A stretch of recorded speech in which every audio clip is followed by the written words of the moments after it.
Have you been in an accident that wasn't your fault? Feeling overwhelmed and unsure what to do next? Look no further. The personal injury attorneys at Phillips Law Firm are here to help.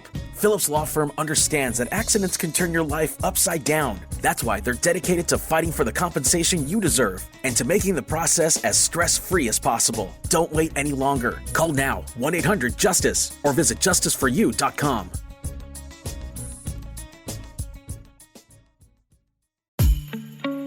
Looking to give the gift of pleasure? Add a little high heat to keep the desire burning. Or maybe you just need a little self-care. Come to Lovers for the best lingerie and toys to keep things hot this holiday.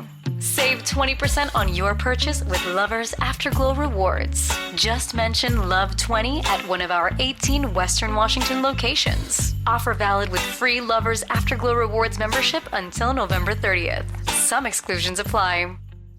Your home is going into foreclosure and you feel like a financial wreck. You don't know where to turn for accurate information. I'm bankruptcy attorney Travis Gagne. Let's talk about some legal options. If we work quickly, we can propose a plan to save your home, modify the loan, or in many cases even eliminate your second mortgage. The consultation is free. I've helped hundreds of people just like you make informed decisions about whether to save their home or exit it on a reasonable, organized timeline. The chapter you choose sets the tone for the next chapter of your life. Please contact me today at choosetherightchapter.com. That's choosetherightchapter.com. 99.9 KISW, the Rock of Seattle.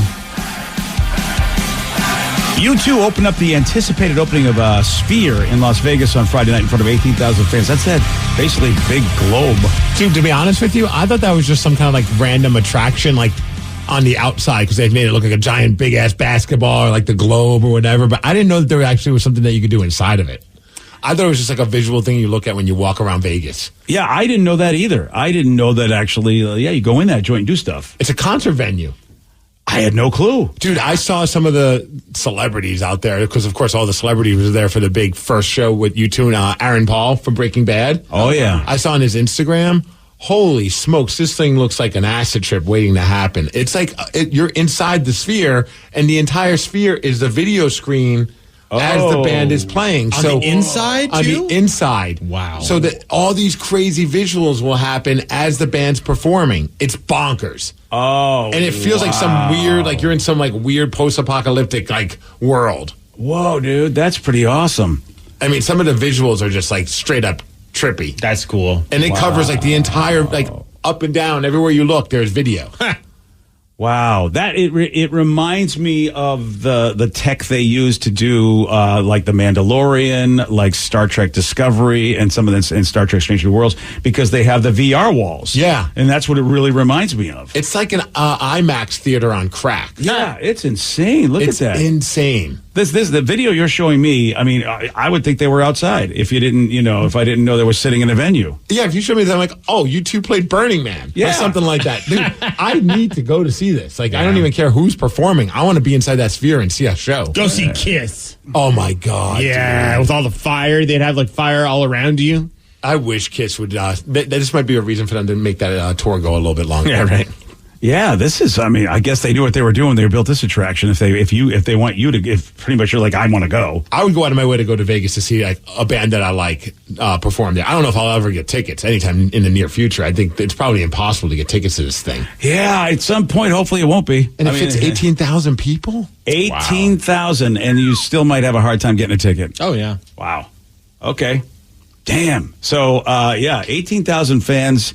That's who U2 played in front of.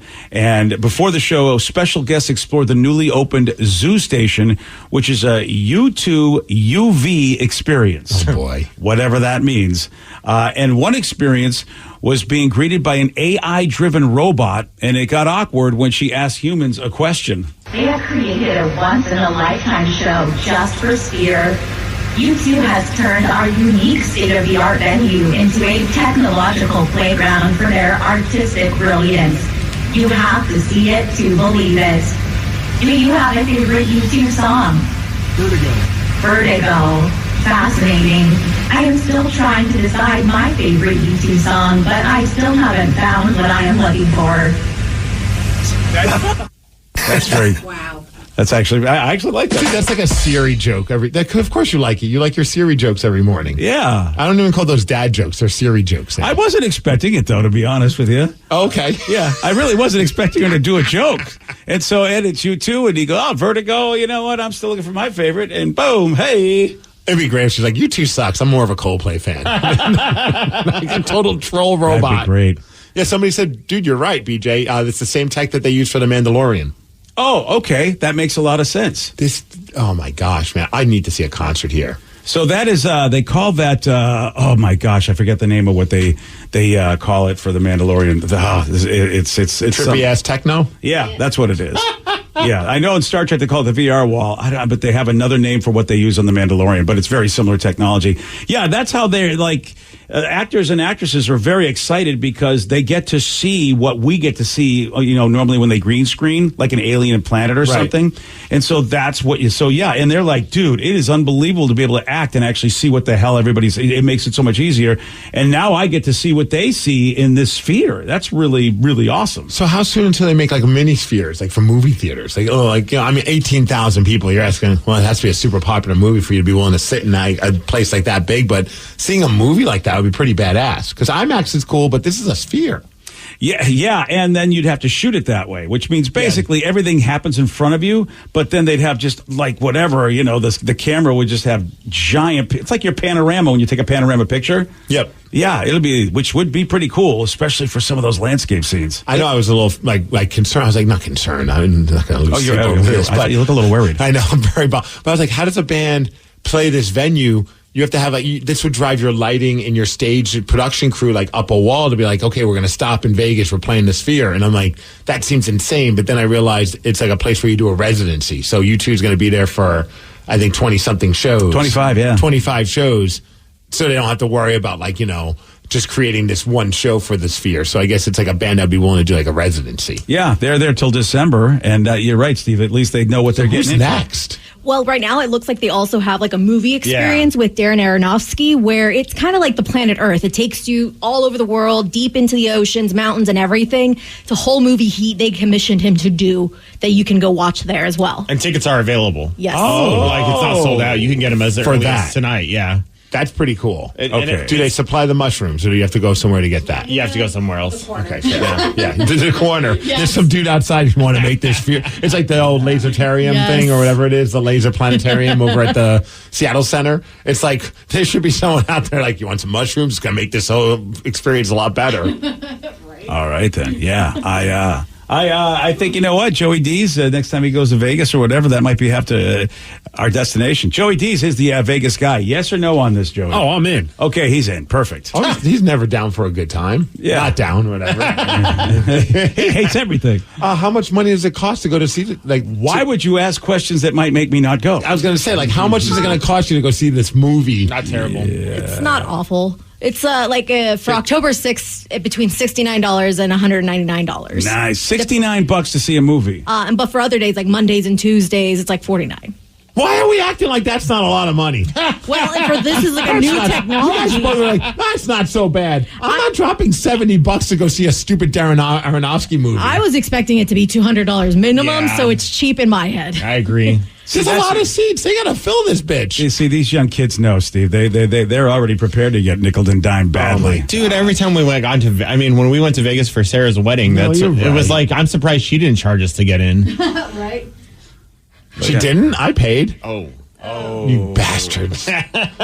Well, you know what? They say there's one born every minute. She found it on Darren Aronofsky's social media page. Like, there's a giant elephant in one of the scenes, and it is pretty... It might be pretty much worth the $69. It's kind of cool. Now he's talking. That's a lot of money, though, just to watch a movie. I agree, but you're paying for the experience. Yeah, probably. you're right. Yeah. You're absolutely paying for that. And but it does look like the plot's probably bad. It's kind of like the Planet Earth movies. Like if you've ever seen those on like Disney Plus or something. That's kind of the vibe I got. I bet the price will go down after about a year. Yeah. You watch James Cameron's going to do Avatar 3 just for this. Gosh. Just for this. Yep. I bet Star Wars will make a movie just for this. Well, I mean, you know what? I won't fault you on that one and won't say no. Would you pay $70 to see it? Oh, that's the problem. That's a lot of dough. That is a lot of dough, but I suppose I do like Star Wars. So if I'm going to go pay $70 to see something in the Sphere, all right, I guess it would be Star Wars, sure. Yeah. Damn, dude. You're right, though. It's an evening out. I mean, you're just going to have to go, hey, we're having an evening. And that's the cheapest ticket. What did you just say? It was like 100 something? No, it's like 50 on like a weekday. Yeah. Oh, weekday is like 50 for the cheapest on the weekday, but you still probably can pay close to 100 for a weekday. Nice. For a nice seat, $129. Yeah, so for like a matinee, it's $50. Yeah, the matinee is $50 for a cheap seat. Don't forget, that's a cheap seat. Probably not the best in the house. We could do suites if you want to buy like a whole suite. But they have a suite? Apparently. And what is the best seat in the house there? I think the higher up you are, the better, right? Then maybe that's the most expensive seat. Because, I mean, it'd be cool to be up close. Like, you're going to see U2. It might be fun to be like, oh, we got front row seats. But then all of a sudden you got, like, a bad neck because you, like, have to look up to look at the whole thing. Like, I think I'd rather be in the nosebleeds, quote unquote, because then you get to experience all the visuals. Yeah. I know. This is a tough one for me. You're right. Except that if you like to see the band, you're like, well, all right. What if you pay $100? And what if you pay good money to see U2 because you got to see the Sphere, but you hardly got to see them? It's like you'd pay good money for normally what would be bad seats in a regular venue, but in the Sphere, those are good seats. Yeah, I want 400 level. Yeah. According to their website, it says the best seats are the ones that are closer to the screens. Oh. These two right here, 205 and 207. So if you're in Vegas, there you go. You know who needs to do a show here? Okay. Tool. Oh, man. Yeah, with all the Alex Gray type of stuff. Right, and that's a band that really doesn't do much on stage. They're more about their visuals. I don't think there'd be a better band to put on like a residency than Tool. Yeah, I can't argue with that. I bet they'll be there. Damn, dude. That will be a trip. You won't even need mushrooms. No, I would make it. I'd be willing to pay good money to see that. Yeah, that you're right. That would be a fantastic band in the Sphere. Well, speaking of music, we got a dude that was arrested while blasting Guns N' Roses while driving. Steve's going to tell you all about this. He's got the Migs report for you at 6:17 on The Rock. BJ and Migs, mornings on The Rock, 99.9 KISW. It's time to talk about Felix, the pet insurance brand made just for cats. Starting at under $1 a day, you can get whisker-to-tail protection with a plan as unique as your cat. Sorry, dogs. This customizable coverage is exclusively for feline friends.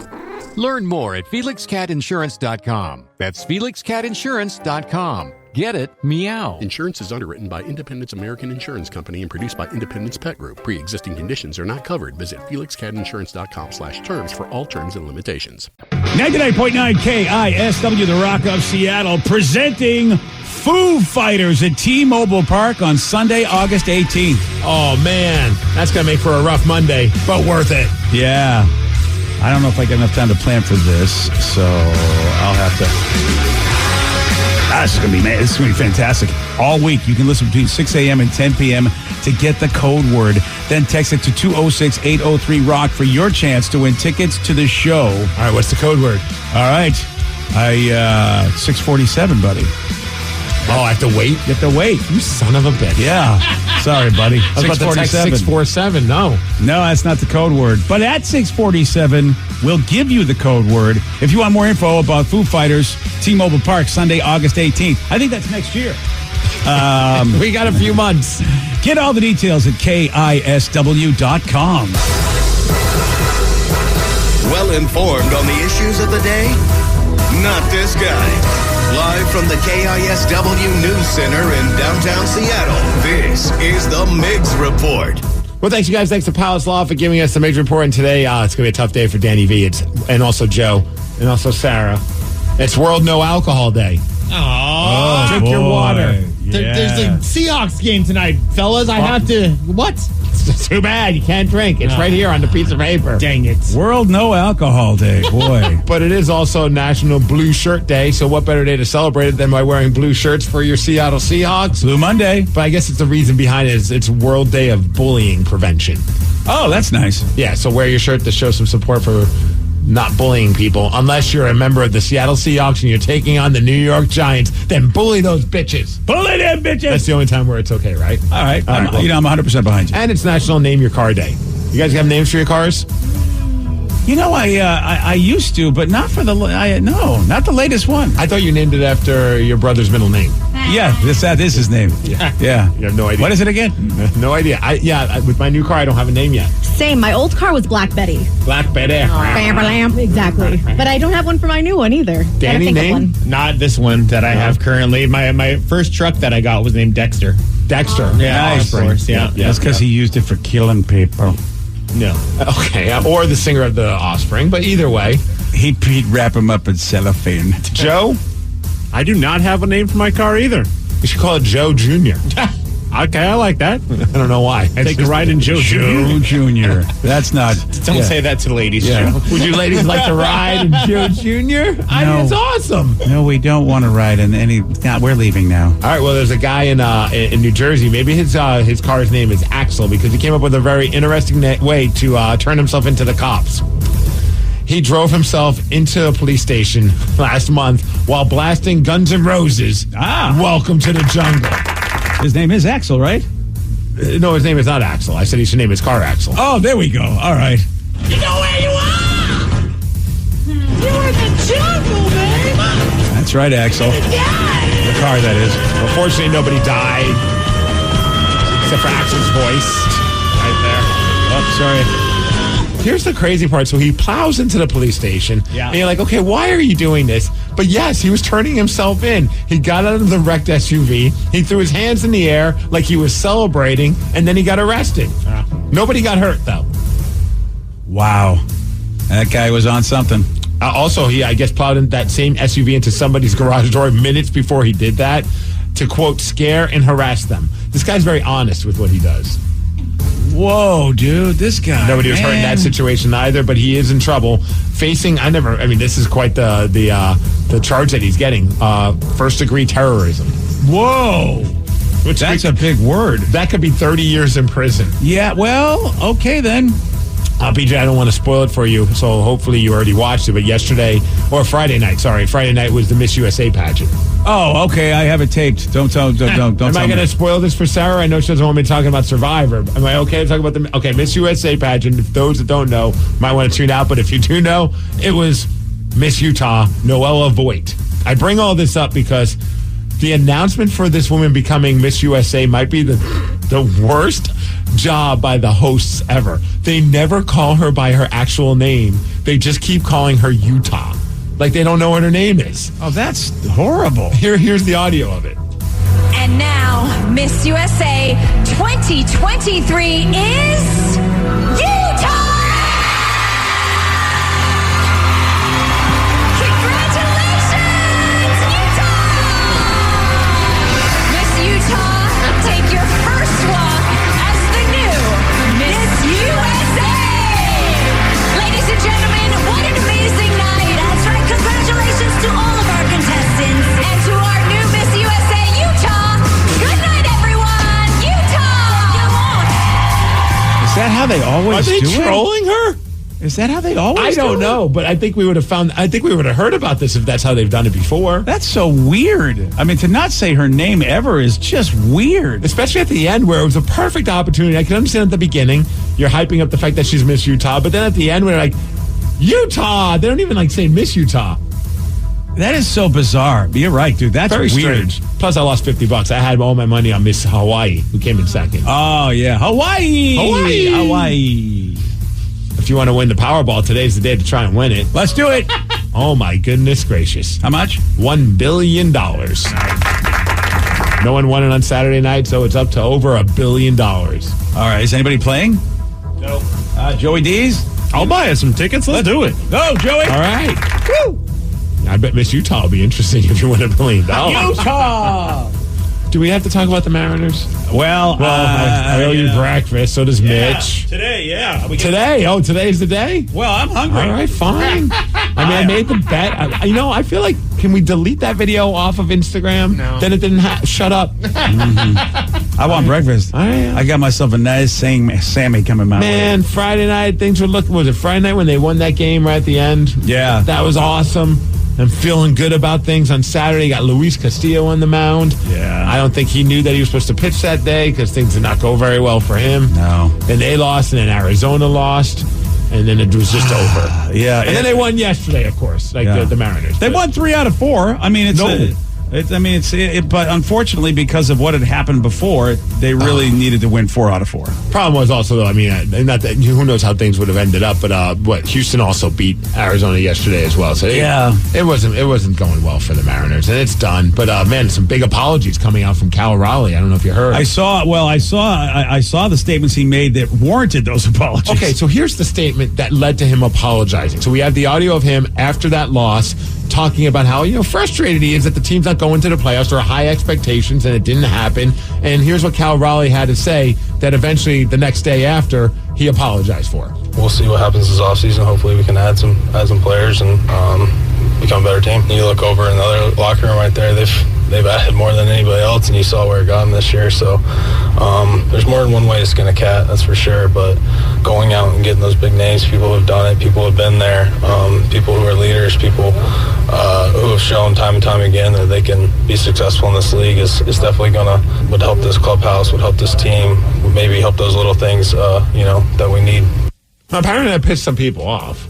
I don't know who would have pissed off because you put a microphone in front of a dude who just lost a game, and I think he was fine. I agree. Like, I heard that. I was like, yeah, I think you're absolutely right. The team needs to make some improvements and get some big names to bring the level of play up. And I bet the general manager wasn't happy about hearing that, or maybe that's why he had to go into Scott Service's office, or he didn't have to, but the next day he went into Scott's office and apologized. And here's manager Scott Service talking about those comments that Cal Raleigh made.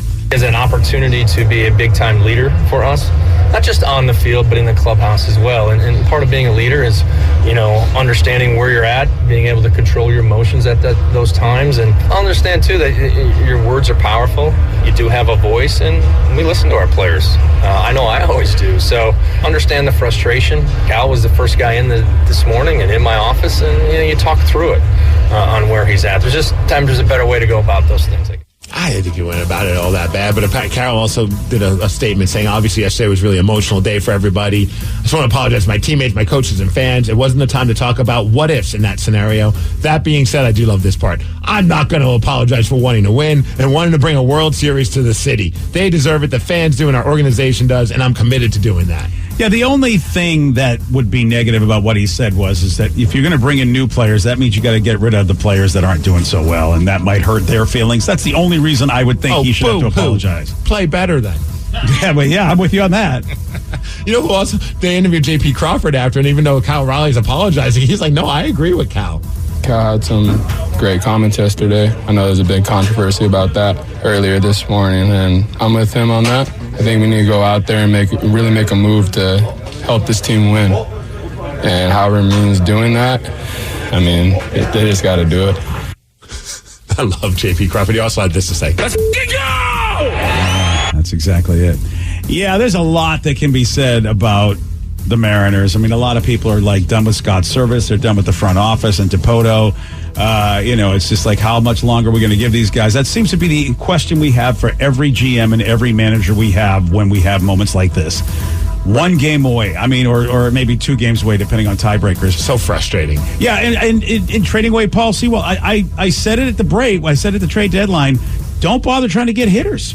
Your team isn't going to be elevated that much. Just go in with what you got. Get more pitching and get defenders, perhaps. That way, at least you build on the strengths that you have. Because those 2 hitters, Dominic Canzone and Rojas, they were okay. Yeah, Rojas has great moments, but how many? I'd rather saves? A closer. Yeah, how many blown saves? And that, and they just that puts so much tax on a pitching staff when you get rid of a good pitcher. You tax the rest of the staff when you do that. Also, though, I mean, man, when you got these, you have your quote unquote star players, they got to play like star players at the end of the season. I mean, I loved Julio Rodriguez, of course, but that was a rough last couple of weeks for him. And Luis Castillo, man, hey, I bought a bootleg jersey of his with his name on it, so I clearly care. Yeah, you do. Yeah, Luis. That's the game where you need to win, or at least need to pitch top notch. It's tough because when you're a pitcher and you just don't have your stuff, it's hard. But the Julio thing, the Mariners, when they're in a position they call it playing small ball. and basically just, find a way to manufacture runs when you got guys on third base with less than 2 outs. You've got to bring those guys home, not swing and miss and not make contact. And that is an issue. It really, really is an issue that has to be addressed. They got to get people that can do better at that, because that's what the playoffs are about anyway. It's like, it's not the crooked numbers don't happen in the playoffs. It is that small ball where you scratch runs across the plate, and the pitching usually is really, really good, so there's not a lot of runs scored. The Mariners are not good at that. Well, up next to the Mariners, nothing. Absolutely nothing. Yeah. Next season.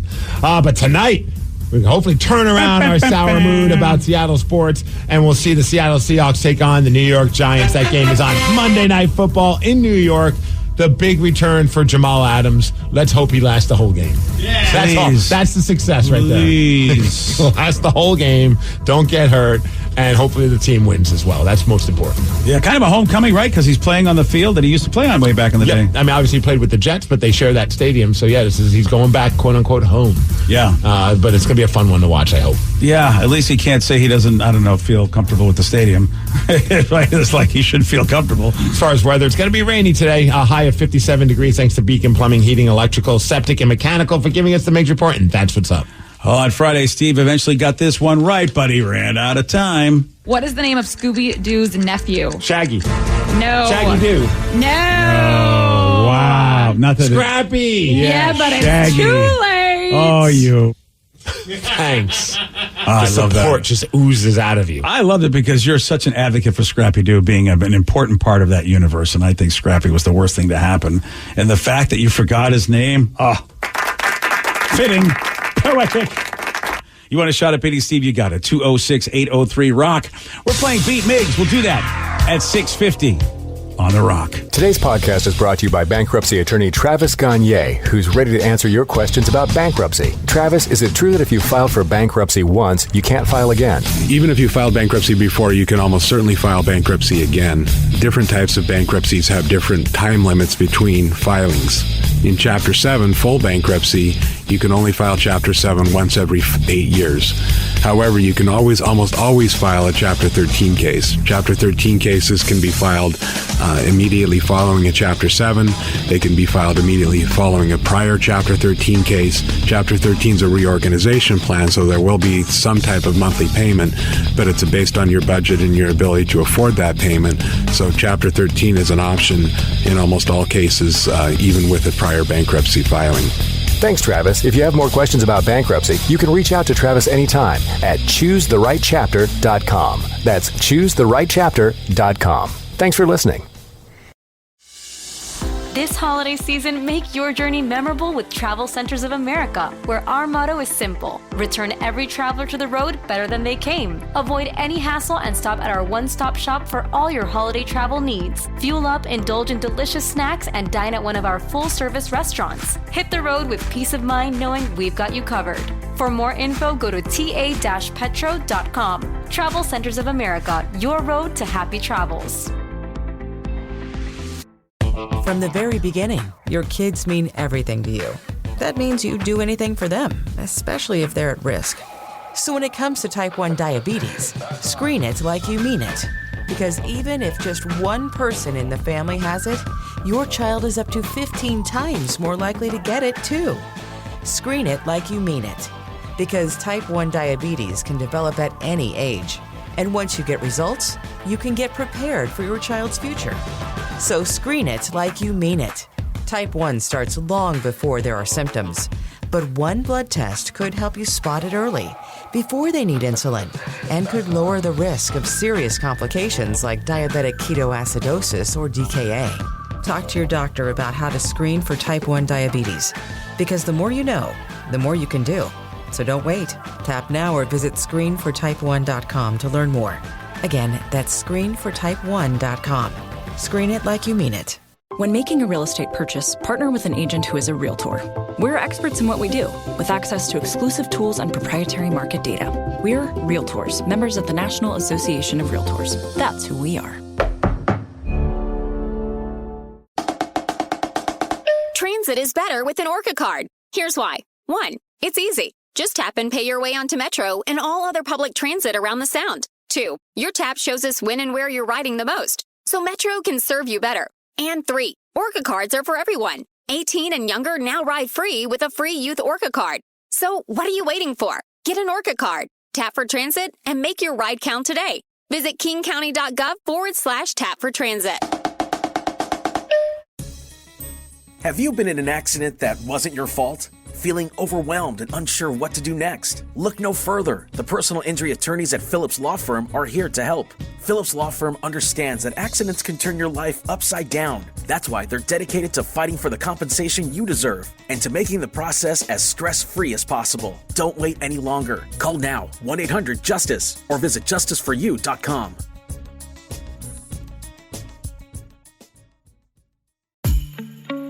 Looking to give the gift of pleasure? Add a little high heat to keep the desire burning. Or maybe you just need a little self-care. Come to Lovers for the best lingerie and toys to keep things hot this holiday. Save 20% on your purchase with Lovers Afterglow Rewards. Just mention Love20 at one of our 18 Western Washington locations. Offer valid with free Lovers Afterglow Rewards membership until November 30th. Some exclusions apply.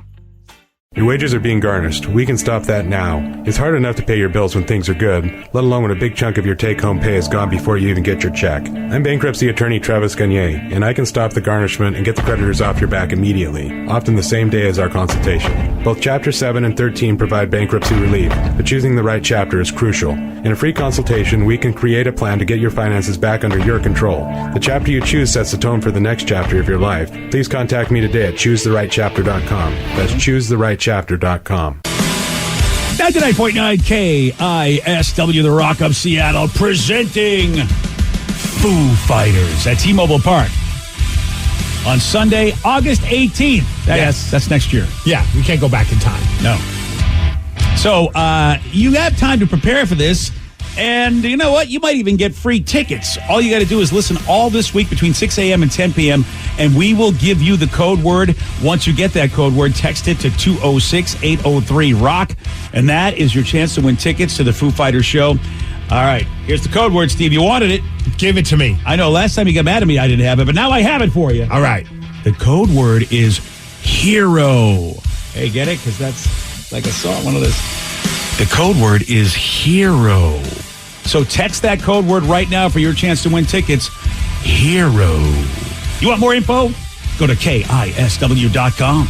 Let's play Beat Migs. It's time to play the game. So everybody scream his name. Beat Migs. Don't be a loser. Whoa. Beat Migs. You're a loser. Who's ready to beat Migs? I know Alicia from Linwood is. Alicia, are you there? I am. All right, Steve, now get out of here. Goodbye. For those playing at home, Alicia has 60 seconds to answer 10 questions. You can pass all you want, but you will only get 3 guesses per question. Are you ready? Yeah. With the name and the title of a popular 2004 movie, what was the first fast food restaurant in the United States? Pass. The Wall and Wish You Were Here are albums by what band? Pink Floyd. Yes. The arcade game Space Invaders came out in what decade? 60s. No. 70s. Yes. The text abbreviation HMU stands for what? Pass. Who co-stars alongside Danny DeVito in the 80s comedy Twins? Arnold Schwarzenegger. Yes. Who is currently on our 50-cent piece? Kennedy. Yes. The MLB team from Arizona is called what? The Diamondbacks. Yes. The band Hinder had the mid-2000s hit song titled Lips of a what? Angel. Yes. The flag of Colombia is red, blue, and what other color?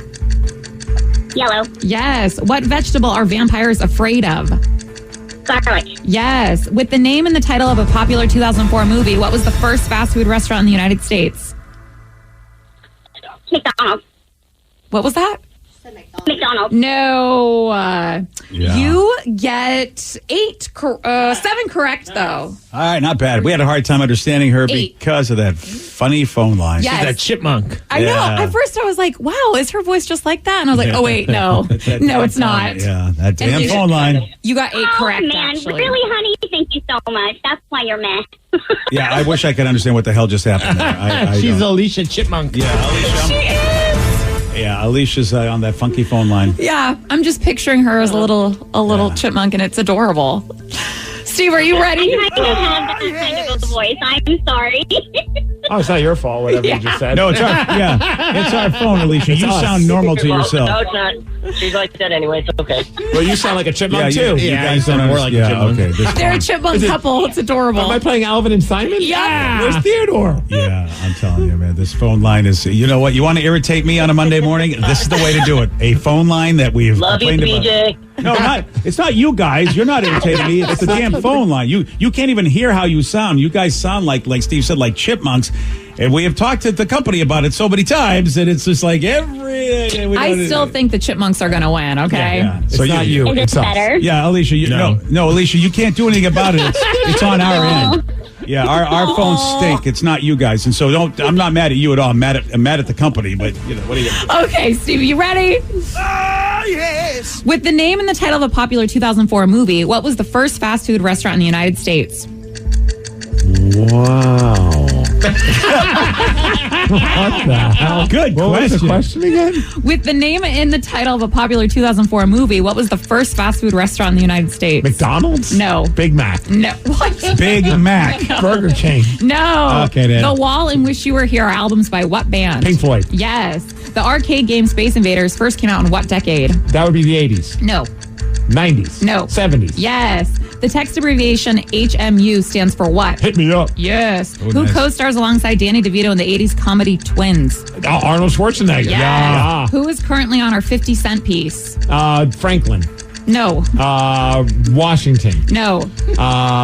Roosevelt. No. The MLB team from Arizona is called what? The Diamondbacks. Yes. The band Hinder had the mid-2000s hit song titled Lips of a what? Angel. Yes. Oh. The flag of Colombia is red, blue, and what other color? Green. No. Red, blue, and yellow. Yes. With that, you get 7 correct, which is a loss, 8-7. The Chipmunks won. Let's go, Chipmunks! Chipmunks for the win! Woo-woo! Yeah, nice work, guys. Thank you very much. Appreciate you playing. I'm going to let you go. Stupid chipmunks. Stupid chipmunks. But you get this, Steve. Yeah, buddy. Alvin! Simon. Theodore. Yeah.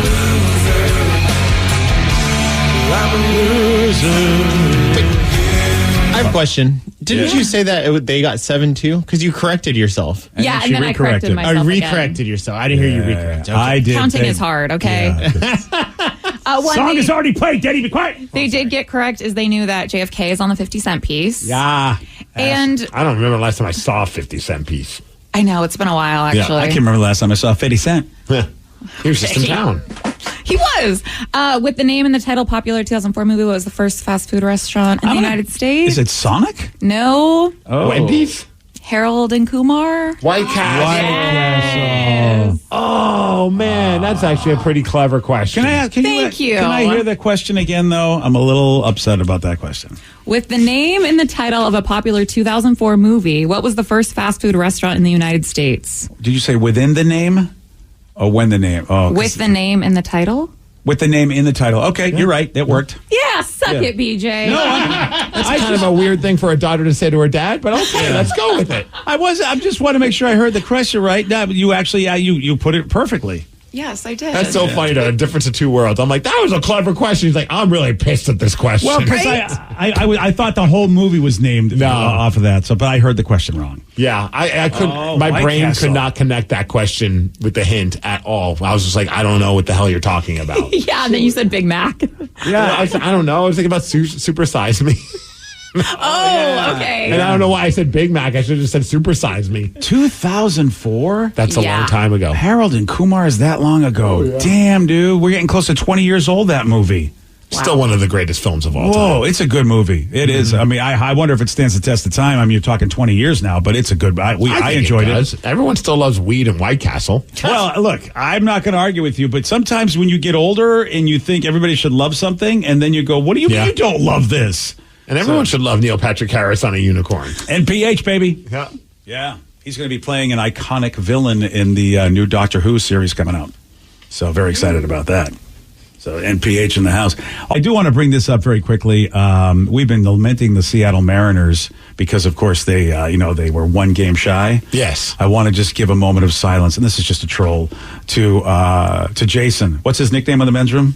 Veggie Dog? Yeah, it's a Veggie Dog because his beloved Chicago Cubs did the same thing in the National League, one game shy of being in the playoffs. And so I haven't gone down the hall to see him, but it happened in both divisions. It's just like, oh, sorry, Veggie Dog. Oh. I don't want to be the only one feeling bad today. So that's what I'm doing. You can't control our friend Caesar who listens to the show because finally his Broncos won the game. Yeah, but the Chicago Bears, how about you're the team that loses, and they were winning. Yes. No, they put up 17 points in the fourth quarter to win that game. Yeah, I mean. Oh, my gosh. Could you imagine if they didn't win that game? Yeah, that's just nuts, man. That's an old school Russ game right there. Big fourth quarter. Yeah. 3 touchdowns. Yeah, I mean, you can't, so maybe that'll shut some people up saying that, you can't really be mad at Russ for what happened to the Broncos, especially when you give up 4,000 points. That's not Russ's job. And hey, they didn't give up 70 points this time. So there you go. Oh, and by the way, the team that, again, when we talked to Mitch, but it's just so weird how football is because the team that scored 70 points lost in a big way yesterday to Buffalo, which I think I did say, hey, Mitch, don't get too crazy. We got to watch out for Buffalo. And it's going to be a good morning because he owes me breakfast. Well, he's not on the show today, so I don't know what you're talking about. Oh, that's right. It's Monday. Oh, Tuesday I get breakfast from him. That's right. I get breakfast from you today. Well, cool for you, man. You want a ribbon? If you'll give me breakfast and a ribbon, yes, I'll Everybody's take cashing in on their breakfast. Woo! It's a good day, even though it's for bad reason. Hey, are you having problems at work? Maybe you got some relationship issues or any other random problem where you need advice? We're here for you, man. Call us, text us, 206-803-ROCK. It's Help Wanted. Gonna do that. It's 7:19 on The Rock. BJ and Migs, mornings on The Rock, 99.9 KISW. It's time to talk about Felix, the pet insurance brand made just for cats. Starting at under $1 a day, you can get whisker-to-tail protection with a plan as unique as your cat. Sorry, dogs. This customizable coverage is exclusively for feline friends. Learn more at FelixCatInsurance.com. That's FelixCatInsurance.com. Get it? Meow. Insurance is underwritten by Independence American Insurance Company and produced by Independence Pet Group. Pre-existing conditions are not covered. Visit FelixCatInsurance.com/terms for all terms and limitations. Is your relationship going sideways? Have a family issue? Problems with your coworker? Do you need advice? We're here to help. No problem is too dumb. No dilemma is too silly. This is Help Wanted with BJ and Migs. 99.9 KISW, The Rock of Seattle. Help Wanted, what is it? Well, for years, you rockaholics have been trying to get in touch with us to, messages, text, emails. It doesn't matter. You're like, please help me with my problem. And it doesn't matter. Relationships, works issues, anything else. Doesn't matter how dumb it is. We are here for you. Call us, text us now, 206-803-ROCK. It is Help Wanted. Oh, man. We do have relationship issues. We have workplace issues. And let's see. So we could either go with a new guy in someone's life. Someone having a tough time getting laid. Or somebody being embarrassed at work. Boy, I feel like that's always me. All three of them really apply to me.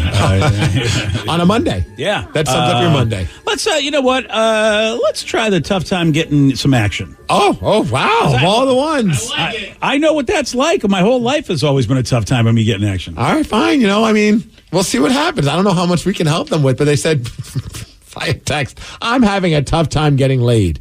What's your guy's best pickup lines? I don't think Joe should incorporate him. Oh, yeah. So this is a single person, I gather. But here's the thing. It's a single female because they said, or what should I do to get out there and get more dudes? I'm a 32-year-old female. I'm blonde hair. I have blonde hair and I'm in pretty good shape. But every time I go to a bar, guys seem too intimidated to talk to me. What are some good lines that I could use to show them that I mean business right from the start and I want to get home with them? Help. I feel like you just say that. Yeah. I problem solved next time. There is no pickup line, is there? Now, look, it's been a while since I've been in bars to even know. So I would have to go. She wants somebody in her demographic, so that would be the Dannys and Joey D's of the world. I mean, or maybe you want someone a little older in their 40s, then you got the Steves of the world. But no one's talking to a 60-year-old at her situation. I mean, unless they want some money. Okay, but she's looking for sex, and usually the sugar daddy, the sugar babies are given sex to get the cash. So I don't know, but either way, I feel like just like you said, Steve, if you go up to a dude and go, "Hey, you know what? Tonight's your lucky night. Let's go." I mean, really, is any dude going to turn that down if they're by themselves? I think the best thing to do is just to use one of the great lines from one of the best philosophers of all time, and that would be Def Leppard. And you just walk up to a guy and be like, "I'm hot, sticky, sweet, from my head to my feet." Yeah. That's a good point. I think that would work. That does say it all, doesn't it? I mean, you say that. I feel like, and correct me if I'm wrong, Joe, if a girl came up to you and said, "Hey, I'm ready right now. Let's go." I'm hot, sticky, sweet. Yeah, I could see Joe being intimidated and being like, "No, I'm good. Like, I'm going to just walk away." Definitely depends on the situation. If she's drunk, I'd probably turn it down. Really? Oh, there wow. you go. What a gentleman. Yeah, I think I just wouldn't believe that she'd be able to make it home. I feel like you got to be kind and courteous in those scenarios. There is an intimidation factor. Okay, is there a certain level of drunk? Like if she's like a little buzzed? If buzzed is good. Buzzed, a little tipsy, like if she's on the same level as you are, that's good. But if you're like overly tipsy where you almost can't even get the line out, like if she's like, "I'm sweet," like that's not going to work. No, dude, I'm totally with you. That's a terrible decision if you decide, yeah, that's the person I need to go home with. Were you guys there when that happened to me at the morning convention? No, usually we go to bed before like 4 a.m. when you're still awake. Yeah, I don't think any of you were there, but that happened to me. It was it was people that that you would know. And she was destroyed, and she was coming on to me pretty badly. Really? Here's what happened. Somebody was trying to get with her, but we knew she was destroyed. So normally my skills of C blocking, you guys hate, but I use them for the powers of good. That's when it's a superpower. Because I just knew that this dude, he was a rando. He wasn't part of our group. He was just a guy that was at the bar at the same hotel we were at. And she was destroyed. She really, it's like, there's no way she's in her right mind that she could make this decision, really. And so, but what happened is that I got in the way and, the guy was not happy. And then thank goodness there were some younger people who were in our convention that were like able to intimidate the guy. Because I'm this old guy going, "Dude, she's not cool. Why are you ruining it, dude? We were having a good conversation." I'm like, "Nah, she's, I think she's not cool." We're having a good conversation when she can't even get a word out. Yeah. And then once he leaves the picture, she starts giving me the full court press with all sorts of offers and things that can be done and all of her skill sets. She was like the Liam Neeson of sex. I have a certain set of skills. Here's what I can do to you in 25 seconds. Wow. Sober sex is not one of them. Yeah, and I was just like, these are all great conversations. Well, let's talk about this more tomorrow. And then you made her cry. Yeah, no, she avoided me for the rest of the convention because I think she realized a little bit of like, oh my God, I said horrible things. Wouldn't that be funny if she didn't remember? She's just walking by and then all of a sudden she locks eyes with you and then it just strikes her. Like, oh man. Yeah. That happened last night. Yeah. So I can appreciate what Joey says. He's a man of integrity. I feel like, and also, man, you got to be careful as a dude because if you have sex with somebody who's totally inebriated and then they don't remember it and wake up, they almost might be like, "Why did you do that?" And who knows if you can get in trouble for that. But we were talking about a texter who's sober right now. Yeah. No, this is why some guys might be intimidated. I understand that. But I know if a woman came up, if I was single and they did that, I'd first think that they were a prostitute. I hadn't even thought about that. Good call. I'd be like, "Oh, what are you charging?" Yeah. Because that just seems kind of out there. Like, how affordable are you? An attractive woman just comes up to you out of the blue and just says, "I want to have sex with you." I'd be like, "All right, Well, what are you charging and where's the secret camera? See, and I don't know if I would have gone prostitute. At that point, I think I would have just kind of laughed because, like, that never happened. So it would have just been something like, yeah, that's funny. And then like, even if she kept coming on to me, I would be like this joke's is done. This isn't real. Like, what are you talking about? I don't think we're helping her. What can we do then? Someone said she sounds insecure and desperate. I feel like guys aren't attracted to that. Ooh. But then we're also getting a lot of people that are like, hey, can you give her my number? I can help. Another person said, what bars is she hanging out at? Exactly. I'm asking for a friend. Insecure and desperate, those are my calling cards. Like, we're simpatico at that point.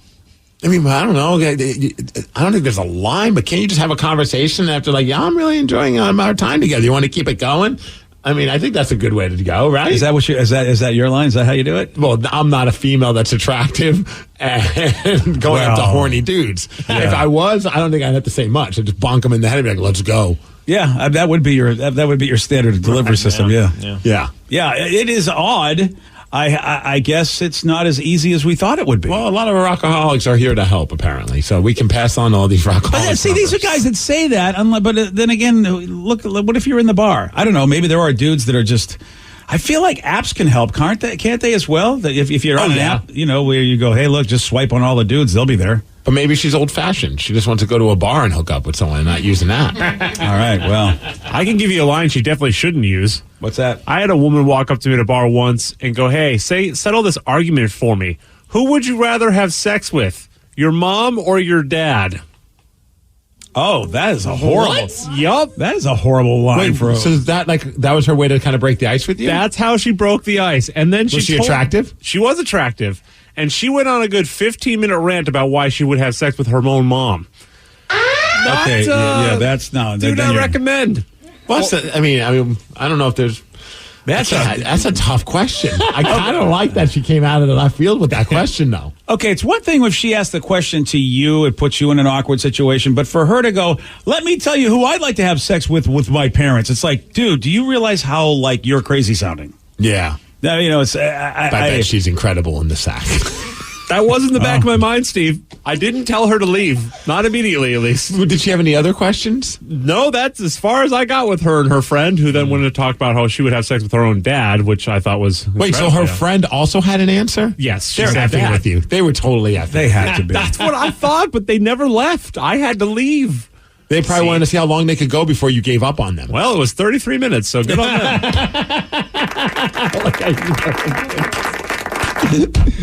I don't even understand that. I would be so like I would have gotten into a fight with them. So at least Joey was better. I would have loved to have been there for you having to answer that question. I would have been like, "What kind of stupid question is that? Who would you have sex with, your mother or father? Do you realize how dumb that is?" Yeah, I'd have like a lot of like, are we talking step parents? Like, what are we doing here? Yeah, what thumbnails are we clicking on here? Because I mean, straight up, no, I don't want to answer that question. I mean, how do you sit? You sit down and you go, I'm ready to be with you, and then this woman starts telling you how she wants to have sex with her parents and goes into a really good like dissertation about it. I mean, how do I go? I got to get out of here. Well, it's one of those would you rathers. Oh, I don't want to have that as a would you rather. I'm not answering that. But that's the whole, not fun, but that's the whole point of those stupid games, the would you rathers. It's like to have like something so ridiculous, right? Oh, yeah, but then you give reasons like she did? I truly think she was just seeing how far she could push this guy. Yeah, you're probably right. And see like what kind of sense of humor maybe he has. I mean, maybe there's still hope for Joe to get laid. Yeah. You know, I didn't think about that. I thought I was getting punked. Like they were recording it on their iPhone and it was going to go on TikTok and then I'd be some meme or something. Oh, I hadn't thought about that. Yeah, you don't know you're being recorded. Here you are talking about how you want to have sex with your mother. So you never know if someone's scamming you. You got to always be on the lookout. That is such a weird question. It's kind of wrecked me for the rest of the morning. It is a weird question. I don't really have an answer to that. It's a horrible would you rather. Like, I can't even give a justified answer for either side of that. No, why would you? Because I was asked the question, so I want to answer You're a normally adjusted human being. You wouldn't be thinking of those options. Right, but now all of a sudden that's been thrown on my plate. I need to have an answer, That's right? the difference between you and I. You don't have a problem with would you rathers, and I hate them so much. I would like to give an answer. Yeah, my answer is get the F out of my face, you crazy person. Yeah, but nothing I say will make me really repulsed at myself. I can't answer it. Yeah, so you failed the would you rather. I would. Yeah. I think that might be the one that I would not have an answer to. Yeah, and there's really no like pros or cons on either side. I mean, it's all cons. I mean, but there's no way to There's argue. no pros or cons. I'm ambivalent. Well, there's no Either con. one of them is fine. There's not a con in the sense of like, oh, there's an absolutely no for that person, but it's like no, there's absolutely no for either person. There's only one person I would pick out of the two of them, and that would be your mother because she brings cupcakes. That's the only answer I would have. No one asked you which one would you want to have sex with? My parents. It's a much better question. Oh, it's easier to answer. I get Absolutely. cupcakes is why I like that question. All right. Well, I don't know if we've helped. Probably not. Well, congratulations. I mean, it's unbelievable to think that a woman is having a hard time if she wants to have sex, having sex with any man that she'd like to have sex with. I think one of the texters that brought up, I mean, maybe the way that you're doing it, you do sound a little too like desperate or too like maybe there's a red flag with the way you're coming up to people. Maybe just like just be chill. Yeah. Not ask about who you want to have sex with, your mom or your dad. That's for sure. I just think back in my 20s, man. I feel like if anybody came up to me with that proposition, unless they look like the biggest nightmare of my dreams, I'd be okay. Let's go. And you would believe it. You would have the self-confidence to be like, let's go right now. Ooh. Well, the younger me, I would say yes. Older me would think they're going to take my kidneys and leave me in a bathtub full of ice. I mean, that's what's but younger me would have been. I would have went. Someone just put up a good text that said, I think this line would work best for any single woman, no matter how they look. You just walk into a bar and say, quote, "Who wants to get laid?" And you'll instantly have plenty of men to choose from. Oh, that's interesting. I don't even know what that would be a weird thing because now you're watching all these guys go up to her and you're like, these are some desperate dudes. Yeah. This is like the Bachelorette in a bar. I would laugh my ass off if some woman walked in and just said that or got on to karaoke and said, I don't have a song to sing. I just want to say, who wants to get laid? Come talk to me.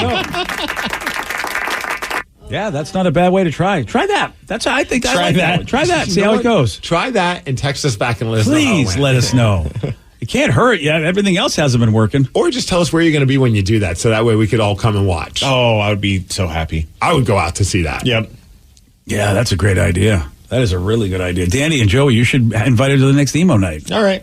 Oh, man, if Joe was still singing. I know, Joe's the taken man. I would say Joe should just do that emo night. Just stand up and get on the microphone and be like, ladies, who wants to get laid? Yeah, that, not as appealing, I feel. I feel like he'd find one. Maybe. I feel like everyone would cheer because everyone's like, yeah, I want to get laid, but then you have to say, with me, and then see what the cheers are like. Yeah, that's a good point.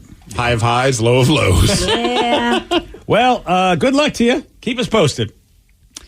A well-known pop singer went into random bars and bought everyone drinks, even though the bar patrons didn't seem to care that he did it. He said, who wants to get laid? Yeah. You're going to hear from him at 7:47 on The Rock. Today's podcast was brought to you by Travis Gagne, bankruptcy attorney. He's here right now and has agreed to answer more of your questions about bankruptcy. Travis, if you're upside down in your mortgage, should you continue to make the payment? Continuing to pay your mortgage or not is a complex decision because you're going to have to pay to live somewhere. You're going to have a housing payment.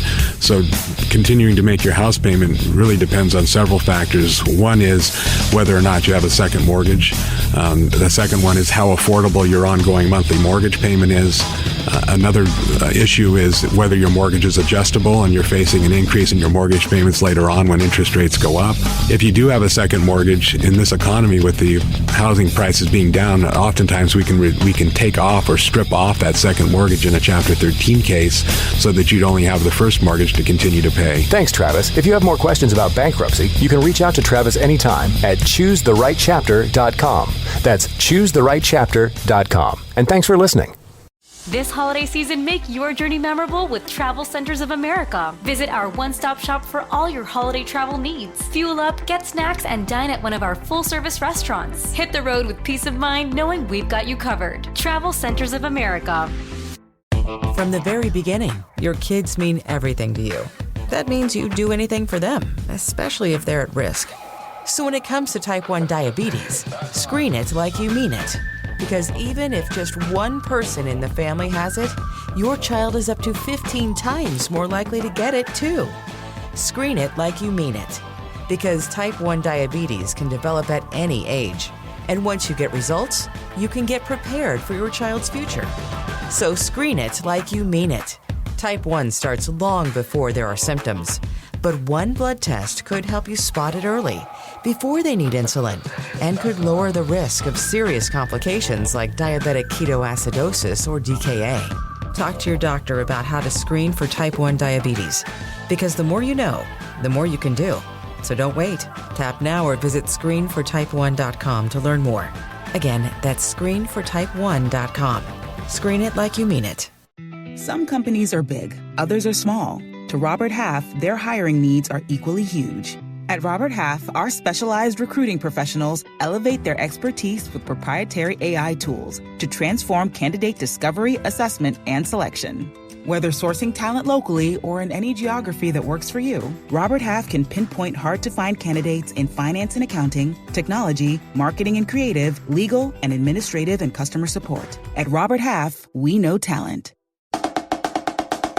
Transit is better with an Orca card. Here's why. 1, it's easy. Just tap and pay your way onto Metro and all other public transit around the Sound. 2, your tap shows us when and where you're riding the most, so Metro can serve you better. And 3, Orca cards are for everyone. 18 and younger now ride free with a free youth Orca card. So what are you waiting for? Get an Orca card, tap for transit, and make your ride count today. Visit kingcounty.gov/tap for transit.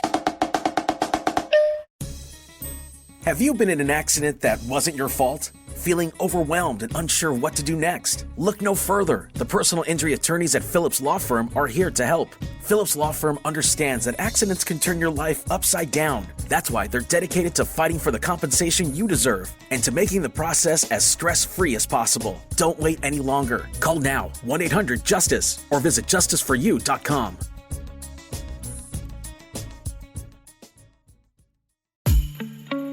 Looking to give the gift of pleasure? Add a little high heat to keep the desire burning. Or maybe you just need a little self-care. Come to Lovers for the best lingerie and toys to keep things hot this holiday. Save 20% on your purchase with Lovers Afterglow Rewards. Just mention Love20 at one of our 18 Western Washington locations. Offer valid with free Lovers Afterglow Rewards membership until November 30th. Some exclusions apply. Your driver's license is important so you can get back and forth to work, get your kids to school, and back and forth to daycare. If your license has been suspended because you can't pay your tickets, you can't do any of those things. Let's talk about Chapter 13 bankruptcy. You may have heard the tickets cannot be discharged, but they can be dealt with in a Chapter 13 case. Why not come in for a free consultation? The chapter you choose will make all the difference to your getting back, legally, on the road. Let's design a plan to pay off your tickets and restore your license immediately. I'm attorney Travis Gagne. Please contact me today at choosetherightchapter.com. That's choosetherightchapter.com. 99.9 KISW, the Rock of Seattle. To celebrate his album Autumn Variations, Ed Sheeran, as he's been known to do, decided, hey, you know what? I'm going to go visit a bunch of random places. Uh-oh. Is it starting to get to the level of The Rock for you? Oh, definitely. He's already there. Yeah, he set aside 6 hours to visit random New York City bars and buy patrons drinks. And again, this is all just, throwing it on all of his socials in order to get attention. Well, it's his way of promoting Autumn Variations. Yeah. And I like it, man. It's a fun way to do it without, your typical road of doing all the interviews or, whatever. Like, he's going to get wasted with his fans. Yeah, I suppose that's fine. How dare he have fun with his audience? I guess that's fine. The first bars, though, they weren't very responsive as he walked in buying free drinks. They did accept his drinks, but it's like they really didn't care. Right, to celebrate my album release, I'm going to do a pub crawl, go in random bars, and drinks are on me for the next 6 hours. Let's go!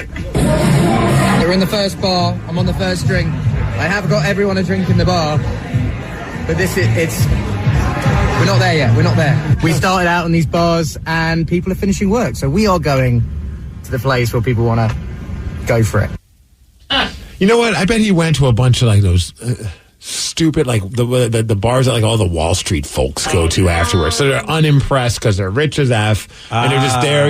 It's work hard, play hard. Screw Ed Sheeran. I would be so fired up if all of a sudden Ed Sheeran walked in. I don't even care about his music, and he's buying us all drinks. Yeah. I mean, I can appreciate that. Yeah, a celebrity buys drinks. Yeah, it is interesting how they just do not care. You could take the Ed Sheeran part out of it, and I would just be like, this guy's buying everyone drinks. Yeah, it could be the kid who bullied me in high school. I'd still be like, dude, we're good. Bygones, bygones. Give me another shot. Exactly. You may be onto something, Steve, because he did take the subway to a different neighborhood, and he eventually did find some people that were excited to see him. Right, we've got an hour and a half to make this bar jumping. That's the song. Right, we're done for the night. We started out, the place, they weren't feeling it. The next place, weren't feeling it either. We got on the subway, and then here we are. I'm very drunk right now. Very drunk, but yeah. He's playing like beer pong with people. He's walking around with shots. Also, I think it's hilarious that he's just on the subway. Yeah. I mean, it's whatever you say about, you can say whatever you want about Ed Sheeran if you don't like him or not, but this guy is selling out stadiums. Yeah, and he's just on the subway going to random bars and getting people drunk. Yeah, I mean, I suppose out of all the things he could be doing, that is, I guess that's it's novel, it's fun, and I do want to hate him. It's hard to, he hasn't quite got to rock level, but he's getting there. But he's doing it in a different way. He is. He's irritating me in a different way. But anyway. Right. He's not using like his own brand of tequila to get, like. Although don't get me wrong, if The Rock showed up to a bar and he's pouring us all Terramana, I'm like, let's go, Rock. I'm all in for it. But he's just kind of showing up and just getting behind a bar and just filling up drinks. Yeah, it's an interesting way to promote a new album. I guess we have talked more about his record than we ever would have if he was just doing interviews. Yeah, it's a good point. We wouldn't even take an interview with him. Yeah, you're right. But instead, we throw this stuff out there. So I suppose you're right. He's getting a lot of pub from people who shouldn't be giving him pub. Absolutely. Yeah, because he went to a pub. Yeah, a lot of pub. Well, I think the bar where people liked him was called Off the Wagon. Oh, nice. What a great name for a bar. That is a great, horrible name for a bar. Yeah, I guess. If you want to be sensitive about it. That's wow. Well, good for Ed Sheeran. I mean, look, I can't complain. The guy's not hurting anybody. It's a different way of promoting. I hope he had some people with him. So he's now, even though he's like holding his own phone to his own Instagram or his own TikTok, whatever he's doing, it looks like he's doing it himself. Dude, I bet he's got a guy the size of The Rock hanging with him just to be safe. Because you're going on all these bars and you're a huge star like him. You're on a subway. You got to have some muscle next to you just to be sure. Do. You know what I mean? Just to make sure that no one's going to F with you. Yeah, I'd like to see the entourage. You're right. Even if it's just one dude that just looks like he could wreck house. Yeah, man. I don't know if I'd do that if I were him. I wonder if it was his idea. I got a feeling it must have been. Because could you imagine like being someone who works for his record label? Like, okay, how are we going to market this record? I don't know. Why don't we send Ed to a bunch of bars and get people drunk? That's a good, I wonder whose idea it was, because if it wasn't Ed's idea, how did they convince him to do it? Because whoever thought of it then would be a genius, because like I said, he's getting more publicity for this than he ever would have if he was just doing the traditional way of promoting things. Yeah. So, Autumn Variations? I don't know what the name of the album is. Yeah, I don't either. Yeah. So, I don't know. Maybe it's not that great of a job. Well, he hasn't bought us a drink yet. No, not yet. That needs to happen. Come on, Ed. There was a woman who was born in 1997, and she's gone viral just because of a question that she asked. How old are you if you're born in 1997? Joey was born in 90. Sarah was born in 91, so 6 years younger than Sarah. So is that 26? Yep. Yeah. Okay, 26 years old. You did that really fast. Wow. That kind of hurt my eyes. I was like, huh? Like my brain is kind of rattled by how quickly. That was the only way I could do math. I could have just subtracted it from 2023, but I had to go with knowing my kid's birthday, knowing her age. Yeah. Yeah, it was not the best way to get there, but I got there. She's 26 and was born in 90. Yeah, I know, dude. Yeah, I know. Wow. And I was already done with college. Oh, wow. Or just finishing college. Look, in 97, it was just 2 years before I even got to Seattle. Yeah. Yeah, so, I mean, that was... well, you're right. Like, end of 97 is when I moved to Seattle. Okay, look at that. And then this little girl was born when you came here, and now she's 26. It's not like you need a DNA test or anything like that. I don't know. Where were you? Where were you when you moved? I was not getting laid, I tell you that much. The reason why this woman is getting, this 26-year-old woman is getting viral is because she's asking older people what they did before they could look things up on the internet. Okay, this is a genuine question to like older people. What did you do before you could look something up? If you saw someone and you were like, oh, they remind me of that actor. What was that? What's his name? And none of your friends knew. Would you go to a library? Okay, without Google Maps. Like I know that there was MapQuest. But before that, like genuinely, what would you do? Would you just accept not knowing? I genuinely do not understand how I would survive. That line actually hit me in a fun way. Yes. More often than not, when I was hanging out with my friends before we had the internet, like we would just accept not knowing something or argue acting like we did know. Like you think about having an argument about, what team won the World Series back in 1975 or something like that. And you go back and forth. No, it was this team. No, it was that team. It was the Reds, Steve. Was it really? Yes. I'd be like, no, man, it was definitely the Yankees. No, it wasn't the Yankees for sure. It was the Reds. I'm positive it was the Yankees. You did not say that was the Carlton Fisk iconic home run, and we still lost Game 7 in 1975. But see, I could fight you about this all night long. Oh, you'd be wrong, pal. Yeah, but you wouldn't be able to prove it, and I probably could find another idiot that would be right there with me. Like, no, dude, totally the Yankees. The Yankees won every year in the 70s. That's how we did it. It's funny you brought up 75 because that is hilarious. That was the big World Series. I picked the 1 year that he's confident about. I totally know because I was 15. And it was, I remember that World Series very well. But nowadays, like, you have that argument. I remember one time my buddies and I were like, no, man, the San Jose Sharks have won the Stanley Cup. No, they haven't. I'm telling you. We're going back and forth for a while. We're like, why don't we pull up this little computer thing that we have in front of us and find out? And we found out, and then the argument was over. I'm like, man, we were having a fun argument up until then. Yeah. So did they? No. Oh, and you were on the side that they did? I was convinced that they did. Oh. In fact, I still want to Google search it right now to prove that because I still believe that they won the. For some reason, I have convinced in my head that the San Jose Sharks have won the Stanley Cup at some point. Well, they're a relatively new team, aren't they? I mean, relatively compared to old, yeah, but yes, newish. What are they, like 25-ish years old? I think they might be pushing 25 or 30, but yeah. Wow, they have. Isn't that boy? If you're San Jose and you see what the Knights have done, are you kicking yourself like, God, what's wrong with us? And I could be wrong. I'm pretty sure they've never won because they lost to the Penguins. So I am arguing it again with myself. Like, I have to go on Wikipedia. So they did get to the Stanley Cup. Yes. Okay. And that's why I was convinced that they won it. This is why. Yeah. No, zero cups. Yeah, zero. And they started back in 1991. Oh, that is older than I thought. Right. Okay, then. Wow. So they were 30 in 2021, so they're 32 years old. Boom. Look at you and your math. There you go. Yeah, but I still, right now, even though I had this argument with a friend a couple of years ago, we went on our smartphones and found out that no, they have not won. I still have it in the back of my head. Like, I'm still pretty sure they won the cup, man. At least they got there. You know, again, this is what's so sad about the Mariners thing. Oh, boy. Yeah. You know what I mean? It's like they got to the championship game. The Mariners have yet to get to the World Series. This year's our year. Wait. No, it's not. No, it's not. Yeah, sorry. It's not our year. Yeah.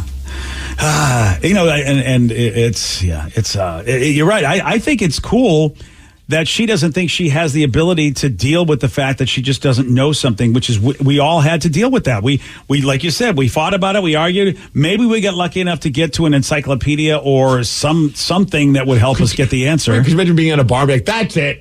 Let's go to the library. Yeah. Let's find some newspapers. We'll get on, was it microfiche or whatever that thing was called? Yeah, microfiche, man. Oh. That's way back in the day. Kind of, yeah. I barely remember it, too. Oh, microfiche was... That was where you looked up newspaper articles, yeah, right? You had to slide stuff around to be able to... Yeah, it was old school computers. And she's right. Even nowadays, I still can't believe that we didn't have GPS. Even though I lived a good chunk of my time without it, with like MapQuest that was like our go-to. I got so lost in my life in those Thomas guides, those giant maps. Mm-hmm. And and there was no MapQuest, or it was all Thomas guides when I had to move from different city to different city to different city and try to navigate my way around those places without GPS. I hated it. It added so much stress to my life. I remember when we made the big trip from New York to Seattle to move here back in '97.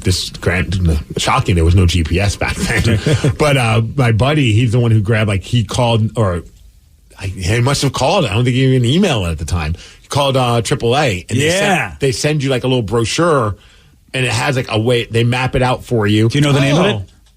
AAA's brochure place of Rama? Because I did the same thing. I love the triptych. The triptych was my lifesaver. That's what it was called? That's the triptych, my lifesaver. They sent you this whole thing, and it was free, if I remember correctly. Yeah, yeah, that's why. See, AAA used to, before all the maps and everything, and MapQuest, AAA was legit. That's why when I joined, not only for the towing, for the triptych. Yeah, and they saved my life. They mapped it all out for you. They even give you like vouchers for discounts on hotels and restaurants. I mean, it was pretty cool. And a cool little book that you could flip so you could navigate really well in your car.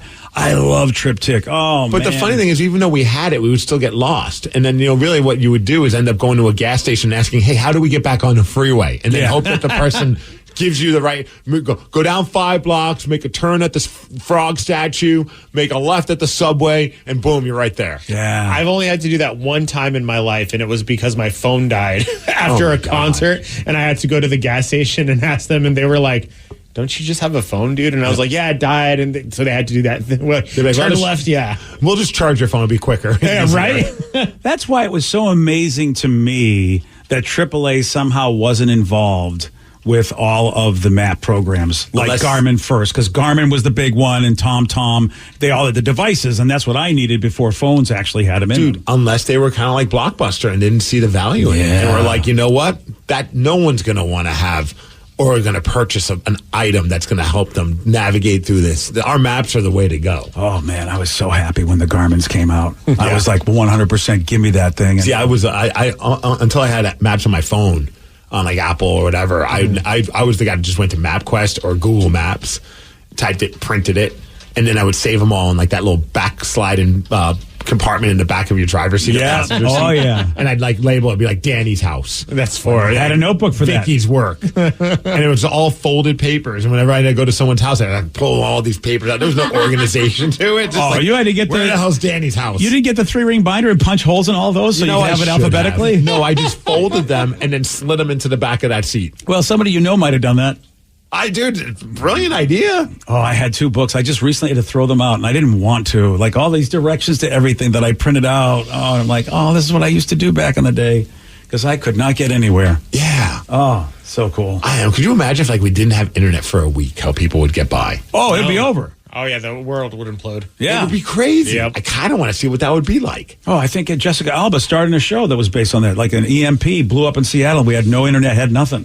Well, yeah. Really? Yeah, Dark something or other it was called. It wasn't Dark Angel. Yeah, Dark that Angel old show? Yeah, that was a show about having basically no internet because of an electronic magnetic pulse, and it happened here in Seattle. Like it was all gone. If I remember the concept of that show very well. Man, that was forever. I feel like nowadays would be way more like scary for people. Like that's a horror film. Oh yeah, literally everything would go away. Like I've thought about that before. Just like all credit card payments gone, like all medical records, everything, because everything's digital now. It's like everything's just gone.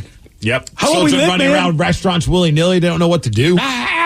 This girl thinks it'd be a problem not knowing the answer to a question. What about that? Damn, dude. That would be trippy. Very trippy. There's a woman, Danny, this is tough news for you, but there's a woman suing Disney World. Oh. Apparently she got a wedgie while there, and so she's like, all right, that's it, Disney. You'll hear from my lawyers. What happened? I'll tell you at 8:17 on The Rock. BJ and Migs, mornings on The Rock, 99.9 KISW.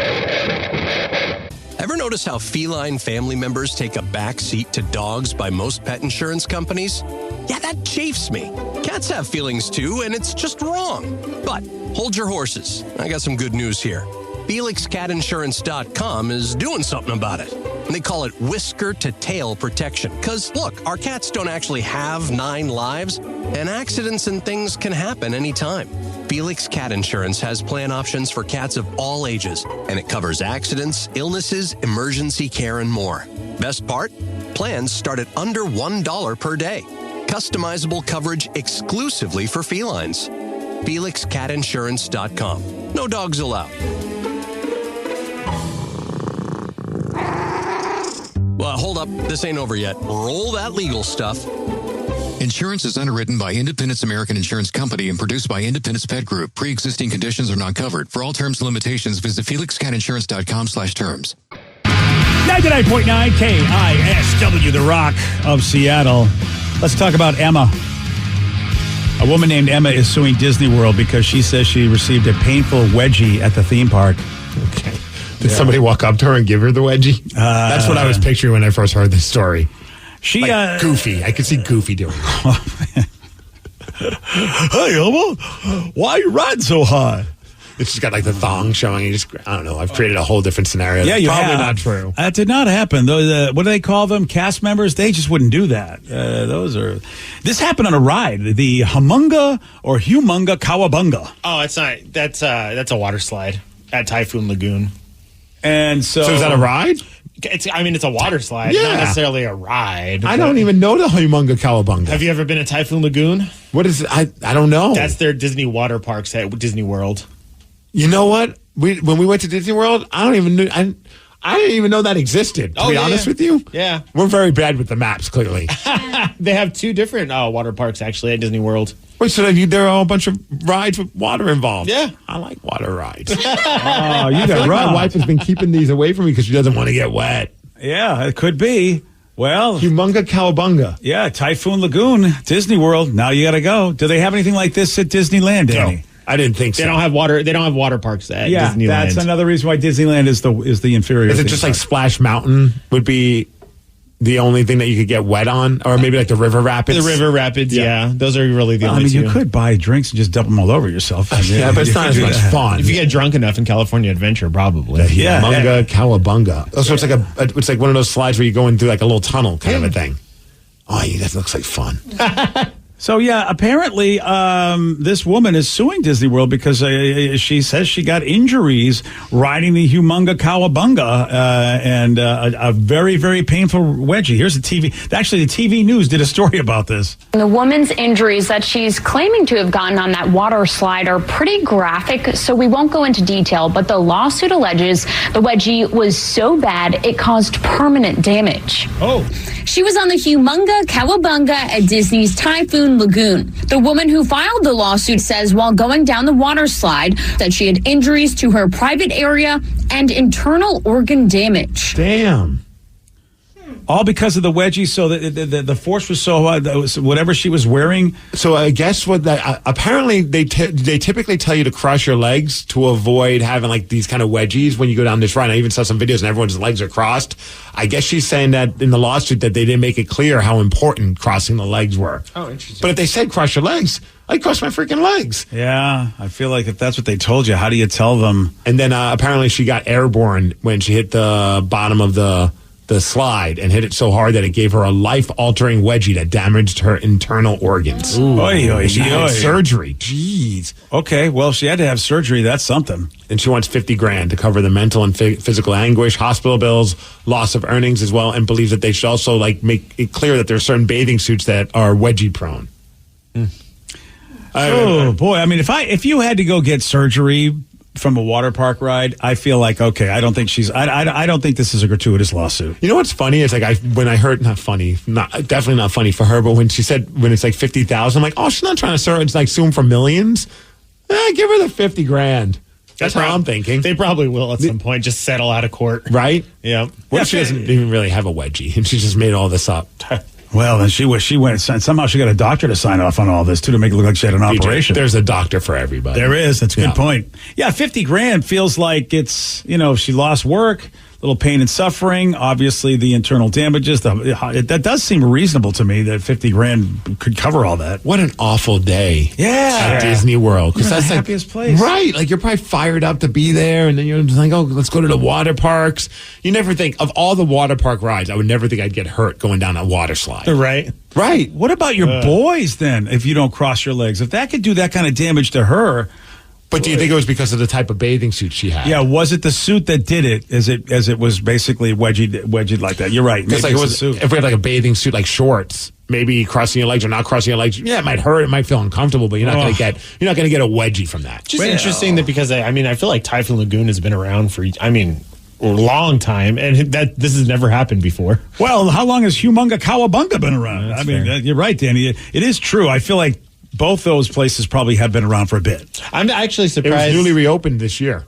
Oh, wow. So maybe it was shut down for a while because it was giving like gnarly wedgies. Or maybe that's how they newly reopened with special wedgie power.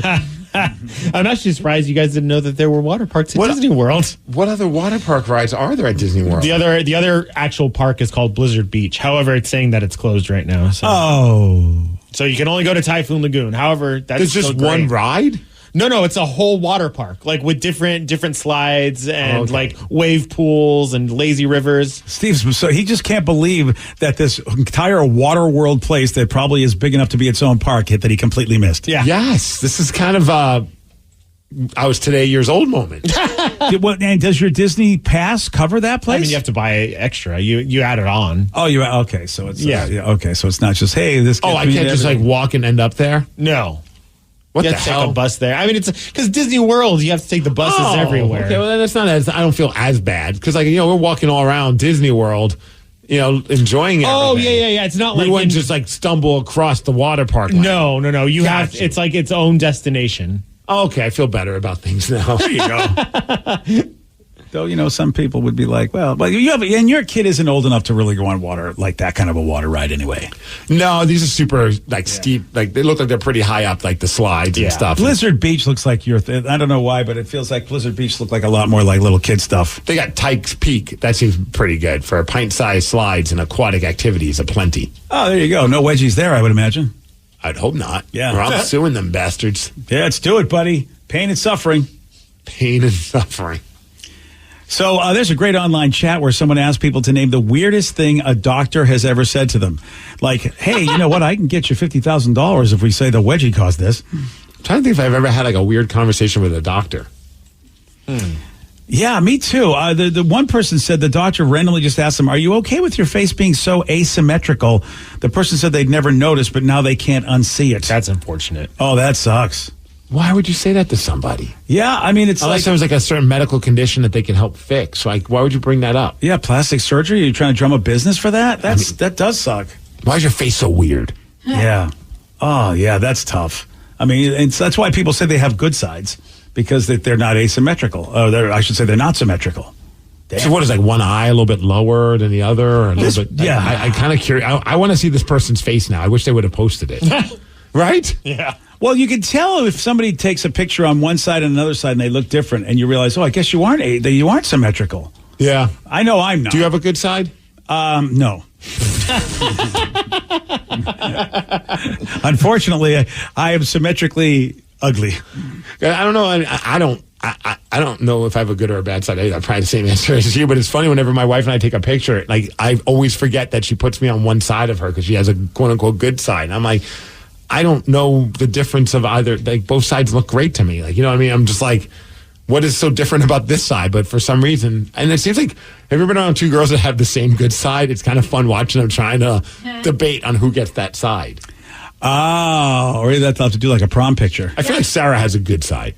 Come in here. I got to hear this. Oh, Vicky does too. Vicky, you have a good side? Yeah, it's the side with my nose rings. So it's the left side. Is it because you like having the nose ring? Yeah. I'm like, I got to show it off. That's fair. Yeah. Oh, wait. Now, did you put the nose ring on your good side, or is it just that's your good side because of the nose ring? Because of the nose ring. Because I had, most of my tattoos were on my right side. So when I had to pick which side I wanted my nose rings on, I felt like I needed to balance out the edginess. So I put it on the left side. Oh, so you don't really know if you have a good side. It is now my good side because of my nose rings. You manifested your own destiny. Yeah, yes, so I did. You created your own good side. I love it. Yeah. Because I will say that there are, I've seen you take pictures from both sides and you do look different. Now, outside of the nose ring, obviously.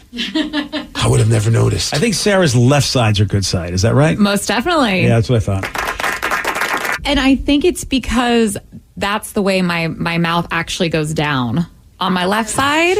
So you get the full actual picture. With this side, my lip doesn't go down. Oh, because of the, as you call it, what do you call it, the crooked mouth? Yeah, my crooked mouth. Yeah. Right, so my good side is the side that it actually goes down on. Oh, you like that as your good side? Yeah, this side. Even though your mouth is weird?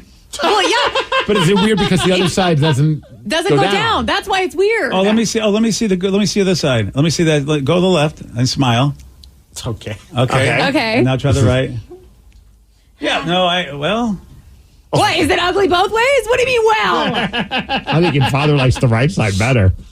Your face! He can't even you have hold a it terrible up. poker face. I have a doctor that would like to speak to you about your face. I'm team left side. Are you just saying that? Yeah. Really? Yeah. Okay. I don't know if I believe you guys, but honestly, you guys just don't want to get punched. To be honest with you, I had to look at my hand to figure out which is the left and which is the right before I figured it out. But yes. Oh, no. Notice all my pictures. It's always a little bit, my head's a little tilted to the left. That's true. And it is funny because I have some friends who are the left side too. And you're right. It is the prom picture. Yep. We're both standing next to each other, but we're both facing. I always love it. I've seen girls have like not arguments, but passionate debates on who gets which side. Oh, yeah. And I'm like, just pick a side. No, I don't care. it Whatever matters. side. I don't even know. You're like, yo, you look the same. Oh, congratulations. Danny, you have a good or bad side? I know. Okay. Yeah. Well, he's got a nose ring on one side and the lip ring on the other. That way he's ready for either side. Yeah, all right. I just don't think I have a good size at all. So You don't favor the lip ring side or the nose ring side when you take a picture? Do you care? No, I don't think I do. This way he can work with whatever female Typically, it seems to be a female has a good and a bad side. Not to be, yeah. But that way you can work with whoever. Yeah, just stand there and whichever side. I usually, every time my girl, because she's one of those ones that take like 15 pictures. I mean, which I think like every girl does. Yep. However, it's just like, all right, just tell me which one when I'm ready to pose again, and I'll just smile.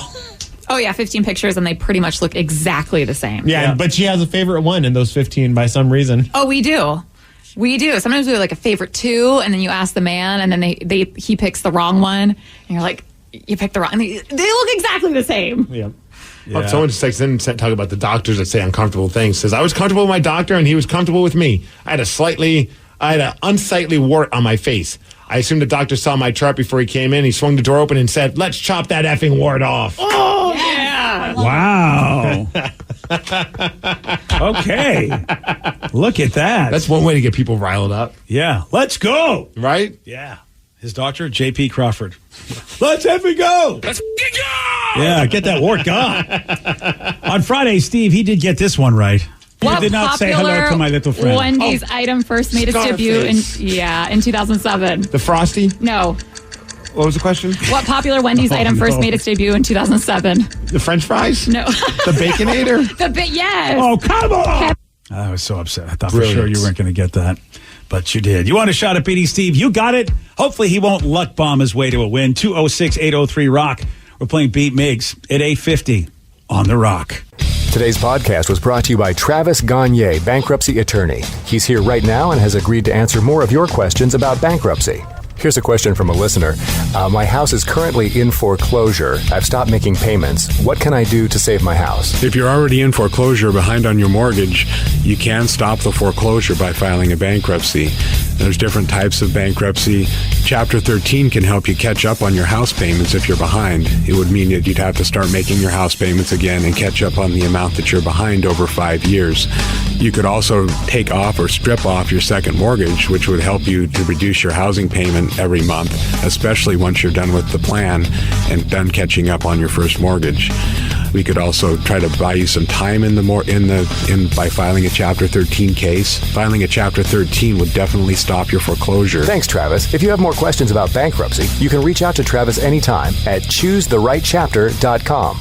That's choosetherightchapter.com. And thanks for listening. From the very beginning, your kids mean everything to you. That means you do anything for them, especially if they're at risk. So when it comes to type 1 diabetes, screen it like you mean it. Because even if just one person in the family has it, your child is up to 15 times more likely to get it too. Screen it like you mean it. Because type 1 diabetes can develop at any age. And once you get results, you can get prepared for your child's future. So screen it like you mean it. Type 1 starts long before there are symptoms. But one blood test could help you spot it early, before they need insulin, and could lower the risk of serious complications like diabetic ketoacidosis or DKA. Talk to your doctor about how to screen for type 1 diabetes, because the more you know, the more you can do. So don't wait. Tap now or visit screenfortype1.com to learn more. Again, that's screenfortype1.com. Screen it like you mean it. This holiday season, make your journey memorable with Travel Centers of America, where our motto is simple: return every traveler to the road better than they came. Avoid any hassle and stop at our one-stop shop for all your holiday travel needs. Fuel up, indulge in delicious snacks, and dine at one of our full-service restaurants. Hit the road with peace of mind knowing we've got you covered. For more info, go to ta-petro.com. Travel Centers of America, your road to happy travels. Some companies are big, others are small. To Robert Half, their hiring needs are equally huge.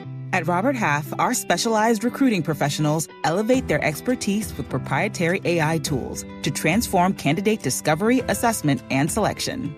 Whether sourcing talent locally or in any geography that works for you, Robert Half can pinpoint hard-to-find candidates in finance and accounting, technology, marketing and creative, legal, and administrative and customer support. At Robert Half, we know talent. Transit is better with an Orca card. Here's why. 1, it's easy. Just tap and pay your way onto Metro and all other public transit around the Sound. 2, your tap shows us when and where you're riding the most, so Metro can serve you better.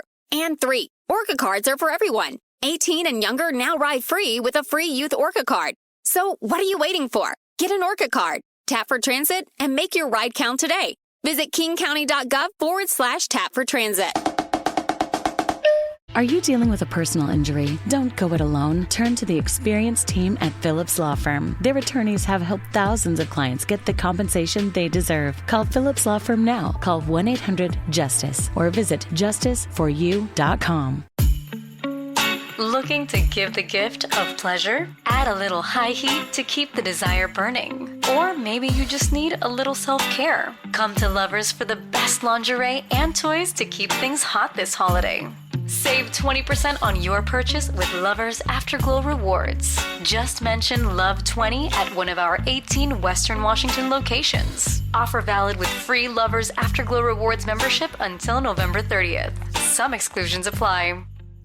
Your home is going into foreclosure and you feel like a financial wreck. You don't know where to turn for accurate information. I'm bankruptcy attorney Travis Gagne. Let's talk about some legal options. If we work quickly, we can propose a plan to save your home, modify the loan, or in many cases even eliminate your second mortgage.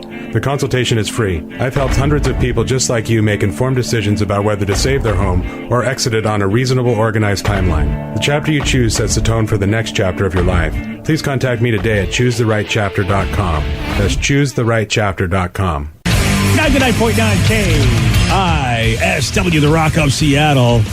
On Friday, November 17th, 7 p.m., Live Day goes to prom night. We're back. Yeah. And you don't have to wake up early for it this time. This is the thing. We heard you, man. You were like, can you do Live Day at night? That'd be great. And we're like, well, it's Live Day and night is part of the day. Yeah, we can do it. So join us at KISW. Join us, yes, at Snoqualmie Casino. We will be live along with the sound effects, music, special guests. And the theme is prom night, so dress up with us. Lots of guests. It's going to be good, and it's going to be live, broadcast on the station during Taryn shift. All the sound effects, all the commercials, the music, of course. We're going to have our ukulele playing friend, Micah the Beast, coming in, joining us. He's going to do a ukulele version of the Beat Migs theme, but also he's whipped up some songs that you should never play at a prom. And he's going to do them on the ukulele. Nice. You want tickets? You got them. snocasino.com. Let's play Beat Migs. It's time to play the game. Do everybody scream his name. Beat Migs. Don't be a loser. Whoa. Beat Migs. You're a loser.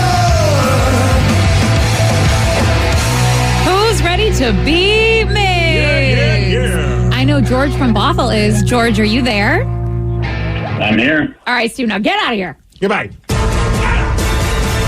For those playing at home, George has 60 seconds to answer 10 questions. You can pass all you want, but you will only get 3 guesses per question.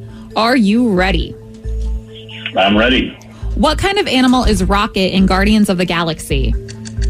A raccoon. Yes. West Side Story is based on what Shakespeare's play? Hamlet. No. Othello. No. Romeo and Juliet. Yes. Speedy was the first mascot for what fast food chain? Taco Bell. No. Wendy's. No. McDonald's. Yes. What British singer duets with Dua Lipa on the song Cold Heart? Pass. Halloween lands on what day of the week this year? November 1st. No. October 30th. No. October 29th. No. Will Ferrell does the voice of the dog Reggie in which recently released movie? Pass. O'Hare International Airport is located in what city? Chicago. Yes. Traditionally, a wedge salad is made with what kind of dressing? Ranch. No. Blue cheese, yes. You got 5 correct, George. Now, Danny's laughing his ass off, but I understand how he could have interpreted the question that way. Yeah, I was looking at... What was the question again about Halloween? Just let me hear how it's asked before I say anything. Halloween lands on what day of the week this year? Oh, yeah, dude. That there's no other way to ask it. She was asked for day of the week, not for a day on the calendar. But she also didn't even say Halloween. No, he did. Well, he doesn't know when Halloween happens, really. How about that? Wow, I thought everyone knew that. Yeah, well, isn't it amazing how folks... The first answer was really like, dude, I don't know why you would pick that month. That's not the Halloween I am month. at a loss for words. Yeah, that's the. I am at a loss. But then the other one is just like, okay. I was looking at Danny like, wait, did I screw this up? No, you didn't. Okay. You did not. That's a shock, but I'm glad I didn't. I walk in on. Yeah. Well, just not everybody really cares about stuff the way we think they should. You'll I think find that's out. probably at the end of the moral of this story. Steve, are you ready? Oh, yeah! What kind of animal is Rocket in Guardians of the Galaxy? A chihuahua? No. Okay. A fox? No. What kind of animal is Rocket? A dog? No. West Side Story is based on what Shakespeare's play? Macbeth? No. Othello? No. Hamlet? No. Romeo and Juliet? Yes. Damn it. Speedy was the first mascot for what fast food chain? Domino's? No. Jimmy John's? No. Speedy Little Caesars? No. Oh. What British singer duets with Dua Lipa on the song Cold Heart? Ooh. It's a rough one for you. Enrique Iglesias? No. Harry Styles? No. Pat Sajak? No. Halloween lands on what day of the week this year? Monday. No. Tuesday. Yes. Will Ferrell does the voice of the dog Reggie in the recently released Strays. movie. Yes. O'Hare International Airport is Chicago. located. Yes. Traditionally, a wedge salad is made with what kind of dressing? Ranch? No. Thousand Islands? No. French? No. Russian? No. A balsamic vinaigrette? No. You got 3 correct, which is a loss. 5-3. Nice work, George. George, Okay, good. I misheard the Halloween question. I thought you said like Halloween Town or something. I thought it was like another holiday that I. Oh, okay. That's why. Sure. All right. Just kidding. You still won. I had no faith, but Steve did worse than you. Okay. Well, what date? Let me just ask you, since you misheard it. What date on the calendar? Like we have. You said November 1st. What date on the calendar does Halloween fall on? October 31st. Oh, he does know. All right. Okay. Then I think he misheard it. Let's test his listening That's why he comprehension. guessed everything, but I thought it was like some other weird. All right. I'll But give you what that. day- what day does it fall on this year? Tuesday. Okay, I didn't know if he was listening. I was just checking. Oh, Steve. Yeah, George beat you, and you're trolling him. Yeah, why not? All right, fair enough. Well, thank you, George. Appreciate you playing. Hey, oh, by the way, us dumb guys can make fun of fellow dumb guys. Here you go, buddy. You're gonna get it, buddy. Am I? You got so many wrong. Yeah, you did. Well, I got more wrong than I got right. Yeah. Yeah. Kind of remind me of the Mariners. Oh, so close. No, they had a chance at the That's end, so at least. far. Yeah. I just recently watched the new Guardians of the Galaxy movie, actually. Rocket is a raccoon. Oh, yeah. That makes sense. Yes. Did you like that movie? I actually did. All right, fair enough. Yeah. There You you didn't, go. I'm guessing? It was okay. I mean, I enjoyed it. I mean, it's stupid, but it's Yeah. entertaining. I think they tried to go a little bit too far with it, like the animal heartstrings thing. So it's like, Oh, they okay. definitely did. I was like, I don't need all that. That's where he finally figured out he was a raccoon and he accepted it. He did. West Side Story is based on Romeo and Juliet. You got that. Years. Speedy was the first mascot for McDonald's. Really? Yes. What kind of thing was Speedy? I have no idea. Yeah, that's a good question. I did not. This is way back in the 50s, I would think, right? Yeah, way back in the day. Yeah. Okay. Yeah, Speedy at McDonald's. Let me see what. He looks like a pancake head. Oh, because he makes it fast. Oh, he's a burger head. Fast food. Okay. Yeah, I understood where you were going with like Jimmy John's, though. That would make sense, Speedy, but nope, Little Caesars are McDonald's. fast, too. Yeah. I wonder when did Speedy lose his gig when they went corporate? They need I to wonder. bring Speedy back. They're bringing back the McRib. They could bring back Speedy. I don't know. He's kind of nightmare fuel. Well, that version is, but Yeah. the cute cartoony version isn't. And Ronald McDonald is nightmare fuel. Yeah, but he's kind of. Have you seen they kind of haven't done much with Ronald these days? It's interesting though because it says, according to the internet, that they didn't even drop him for Ronald. People identified McDonald's primarily with the golden arches instead of Speedy, so they just dropped Speedy. Oh, Speedy. That's No one the most remembered. Why did they random come up thing with somebody ever. named Arch? I think Archie, Right? maybe because of the Archie comics, they thought, they would confuse that. Who knows? Does anyone know the British singer that duets with Dua Lipa on the song Cold Heart? Is it Adele? Is that Puth guy? It's a dude. He's Harry really Styles. old. Oh, he's not British. Oh, Elton John. Yes. I overthought that one. Yes, you What's did. the guy's name? Charlie Puth? Something like, is that a guy? That is a guy. Wow, you really overthought that. Yeah, I was just trying to think of like people. And traditionally, a wedge salad, what kind of dressing? You named every dressing single one possible but except the for this. one, the blue cheese. Yes. Blue cheese. Iceberg lettuce, blue my cheese. gosh, you're Love right. a wedge salad. And blue cheese crumbles all over it, too. Mm-hmm. Well, It's good. Congratulations, Steve, Those on some- losing. Yeah, good job, buddy. But you know what? It is time for you to win by, well, actually, you win by getting to take control of this show. You pick the topic. You guide the show. It is Listeners on the Loose, 206-803-ROCK. Your calls, your texts, we'll take them at 917 on The Rock. BJ and Migs, mornings on The Rock, 99.9 KISW. 99.9 KISW, The Rock of Seattle. It's Listeners on the Loose. Brought to you by Kia of Puyallup.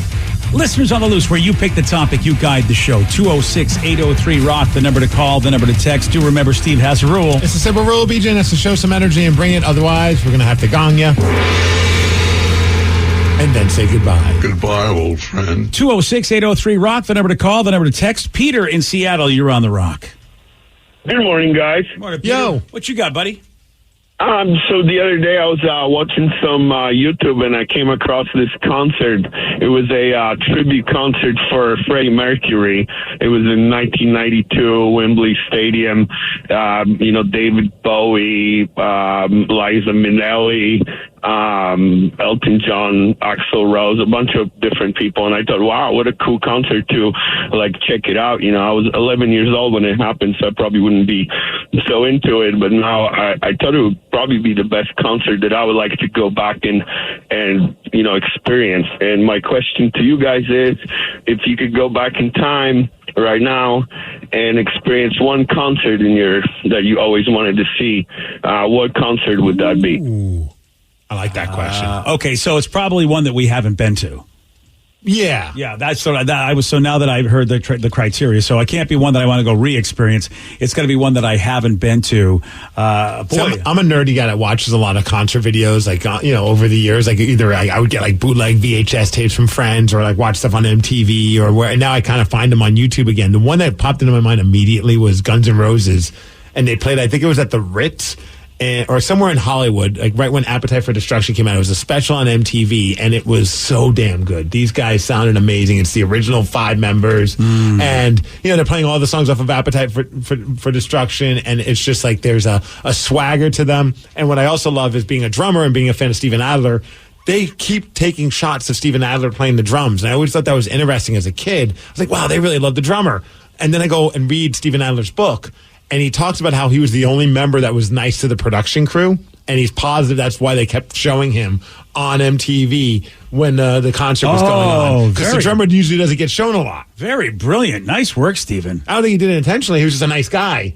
And it was a fun little part in his book about it's nice to everybody. And you could tell on the MTV special because they kept showing him smiling, playing the drums. That's really, and that's the sad thing about his life. I don't know what he was like when he was, obviously battling his demons. But when we had him on the show, Stephen was a really nice guy. And he was sober for when we had him on. I think he's still doing really well, thankfully. Yeah. But I never really heard stories of him being a jerk. I just heard stories of him just not being a mess.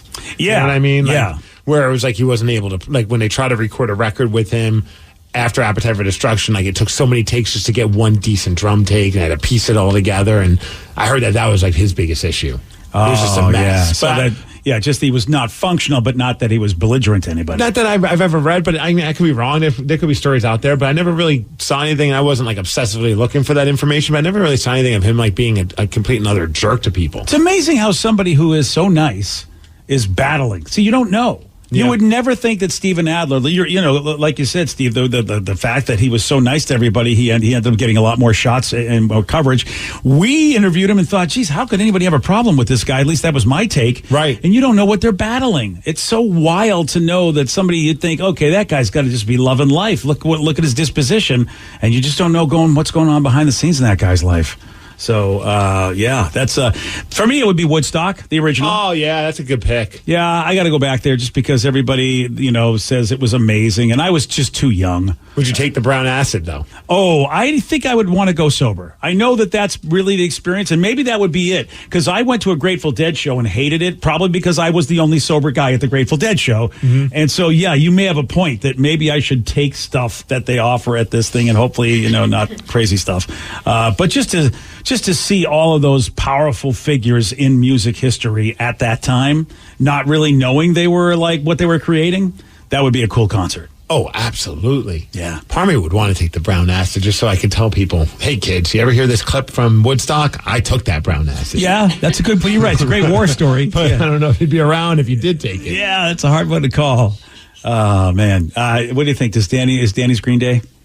Green Day concert? The Green Day? You know what? There was a great Green Day concert at Woodstock that was like their Mud War, which I wish I could have been there for that. Offspring or Green Day? I'm picking one of those two. That would have been awesome. I think that, it's hard for me because I would have loved to see Green Day at that Mud concert. However, it's not a specific show. Just any of the shows of the Green Day and Blink-182 Pop Disaster tour.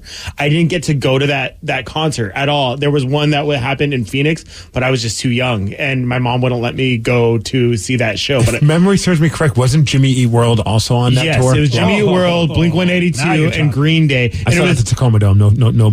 I'm not trying to brag. And Blink-182 was that was before Tom quit the first time. Yep. So it was when they were still silly and they were doing all the jokes. And Steve told me that was the best concert he's ever seen. It was so good. Many people have said that. Yeah. I'd probably make you very sad with some of the Blink-182 concerts I've seen back. Oh, yeah. Because I just remember seeing them, right when they started blowing up big, and they even played when I worked at the end. Yeah. They played at Snoqualmie Ridge at the ski resort. That's so awesome. When we used to do this concert called Board This or Board Stiff, there was two different names to it, but they did one of those where they performed at a snowboarding and skiing going on all around them outside in the freezing cold. Damn. And they were one of the bands that played that, and they were awesome. Yeah, I wish I could. Cypress Hill played that, I think, too. I was just too young. There's so many. I have a friend in Albuquerque who's like, "Oh yeah, we saw Green Day for $12 at the launch pad," and I'm like, "What?" See, I would love to have seen Green Day at Gilman Street, the old punk rock club in California, where a lot of those punk rock bands got their start. With Operation Ivy or something. Yeah. So I was wondering if Steve saw the Green Day concert at the drive-in theater. I think he was working at the end of the time. Yes. They did I think it was Renton or Auburn. Yep. One of those drive-in theaters that. Oh, that's cool. We've shared that before when you've talked about at the end one. Yeah. So and it was so good, and they were so great live, and the crowd was amazing. My favorite part about that was just how funny MTV took all the credit for that concert because it was on MTV. And it really was the station put that all together, and then MTV found out we were doing it and said, "Hey, can we come and film that?" And they barely give them any mention in the credits. You're just like, thankfully there were end banners, so the station got love. But you're just like, what the hell, man? You had nothing to do with this other than showing up with some cameras. That's how MTV will do you, bastards. Yeah. That's why they are what they are today. Nothing. Green Day always puts on fun and different things, man. Oh yeah, their concerts are so great live. Speaking of Green Day, did you see that they're teasing new music?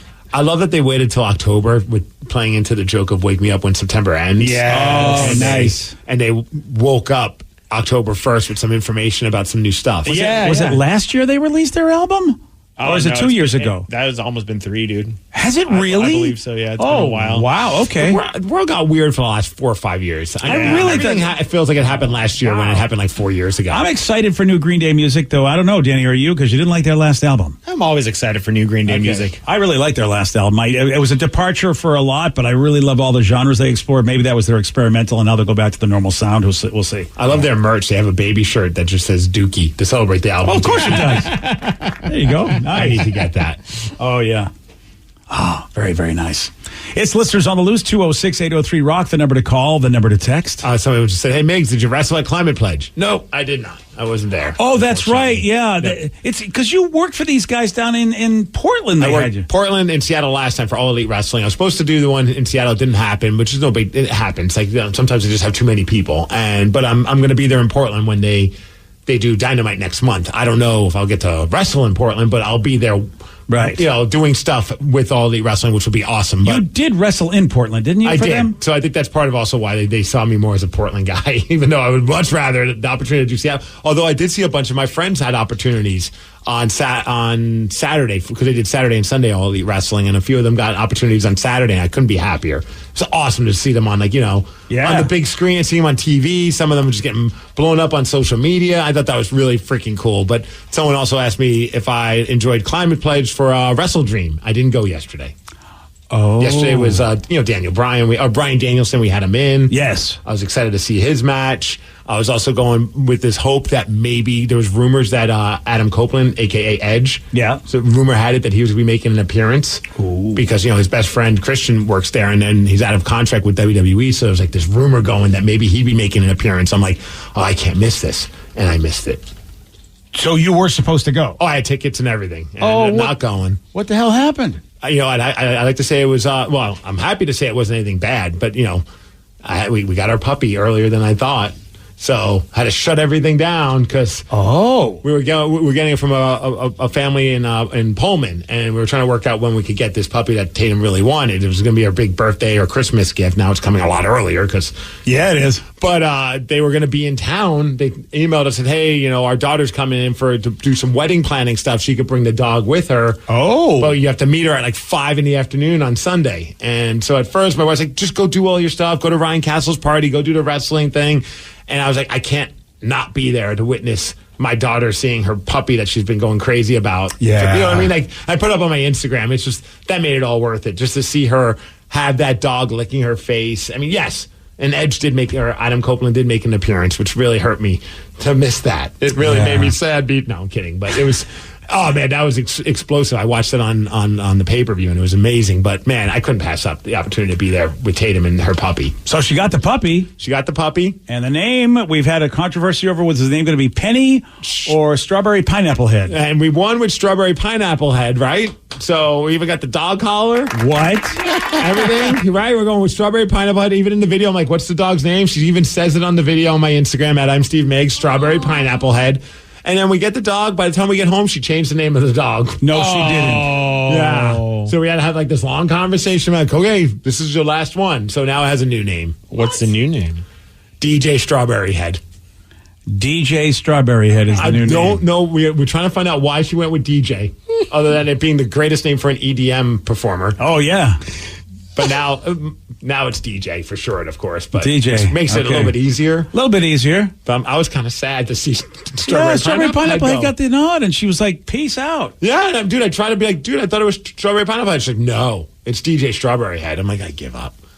Yeah, all of a sudden I'd be like Mom and getting mad that we're not calling it Penny. Yeah. So it's her dog. I wonder if you had said no, it would have stayed Strawberry Pineapple Head in her brain. That's how kids are. It's like once you give them what they want, they go, oh no, I want you to be fighting with me, so I'm going to pick another name. So like, what's the official name of the puppy? Just got texted in. Yeah. DJ Strawberry Head. That's it. DJ Strawberry Head is official until, of course, she decides, I don't care what I said, it's now a new name. The funniest part about that sounds so lame, not lame, but sounds so like generic and boring compared to Strawberry Pineapple Head, even though it's still ridiculous in DJ Strawberry Head. Yeah, well, DJ, it's nice. It's sort of like the kind of business you're in. Yeah, but I don't think that had anything to do with it.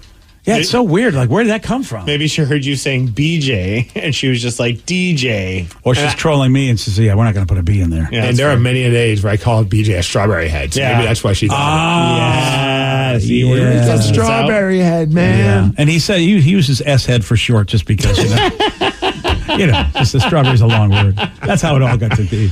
Unreal, though. Yeah, that's our dog's name now. All right. Well, DJ Strawberry Head, welcome to the Migs family. It's pretty cool, man. What kind of dog is it? It's a golden doodle.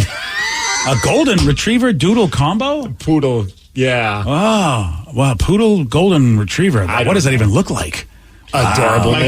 My girlfriend calls them fried chicken dogs. Dude, that's what even Ryan Castle said. It looks like fried chicken. Another person saw my video and said it looked like a long chicken strip. Yeah. Oh, really? I'll find a picture. That's what they're known as, because they'll like do the close up on the fur and then be like, "Is this a chicken strip or a dog? Fried chicken." Oh, look at that! Yeah, you're right. It does look like fried chicken. That's DJ Strawberry Head right there. Dude, now I want a piece of chicken. That's not good, though. A dog should make you want to eat something. It does look like a little fried chicken there. That is fantastic. Oh, look at her. She's happy. Oh, Tatum's obsessed. Oh, there you go. All right. Oh, and look at that little strawberry head hanging out with Lulu. Yeah. Someone asked, how does Lulu feel about her? Does she like her? I'm like, absolutely not. Yeah. Imagine being a blind dog.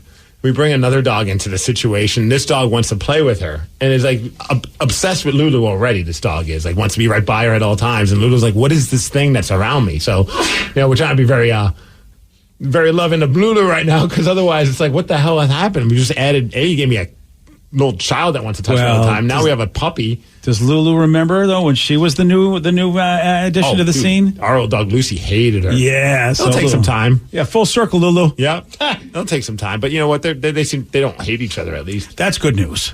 Yeah. Well, how could you hate TJ Strawberry Head? Strawberry Head is the dumbest name. You like fried chicken? Everybody loves fried chicken.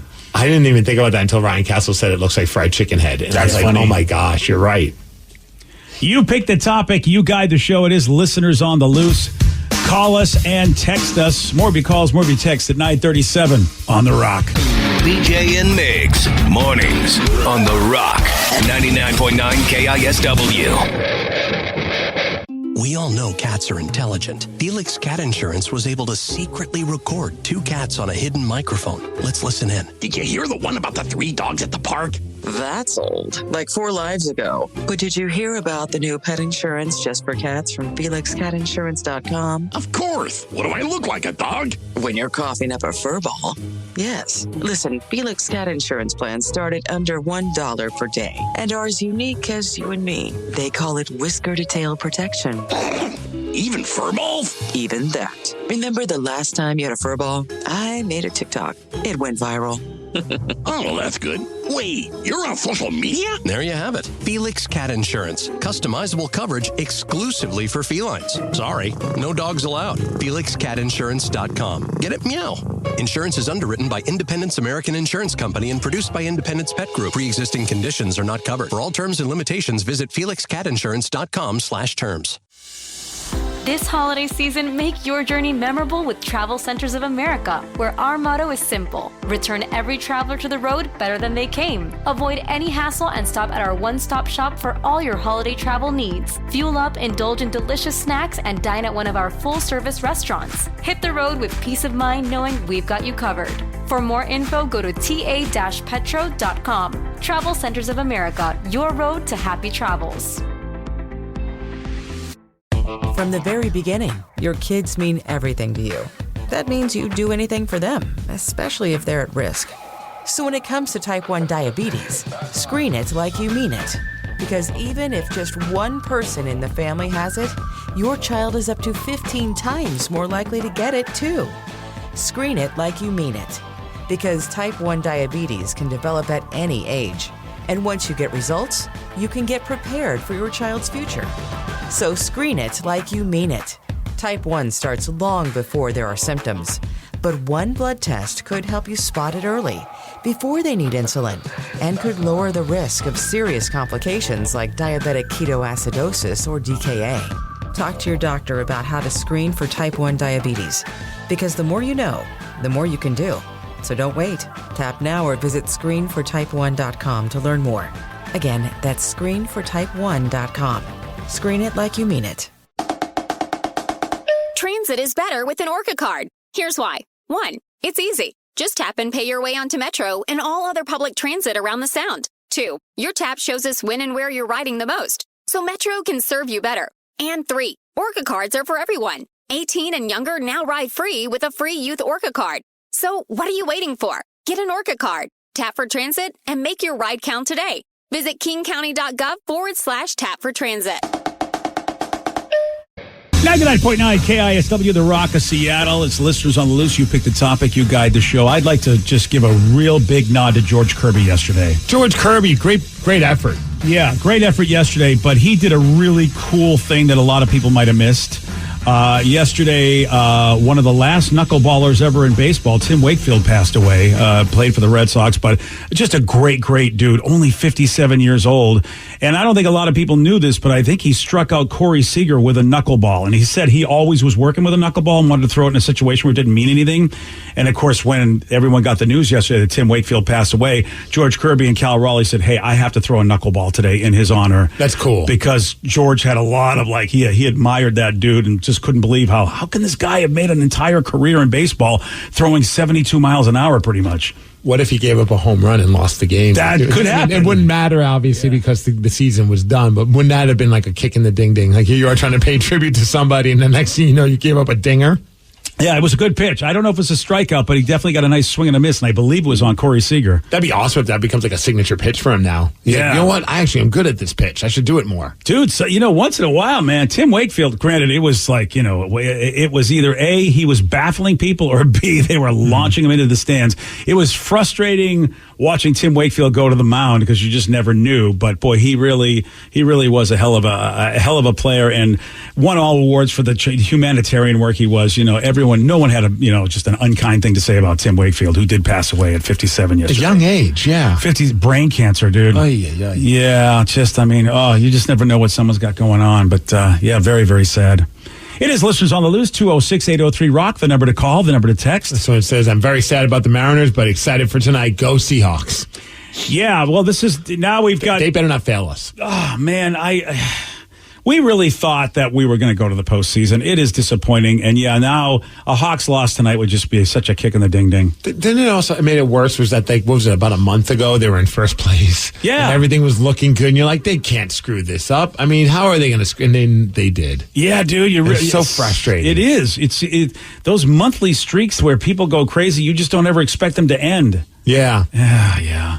Texas they didn't finish in first, then. That's right? Because we beat Texas. We actually at least kicked them in the ding-ding. I mean, we did something, even though Texas Texas ruined us by sweeping us at their place. At least we knocked them out of first place, and that might have, who knows? We'll see if we did Texas a favor or if, in fact, no, we screwed them over. I will not be paying attention to baseball until next season. You done? Oh, yeah. Yeah, I'm going to pay attention to see how all the first place teams do. So who are you rooting for now? Are the playoffs? They're all set, right? Yeah. Well, I like Mookie Betts, and a lot of So I might be going with the Dodgers right now in my mind, and then the American League. Oh man, the Orioles are a great story.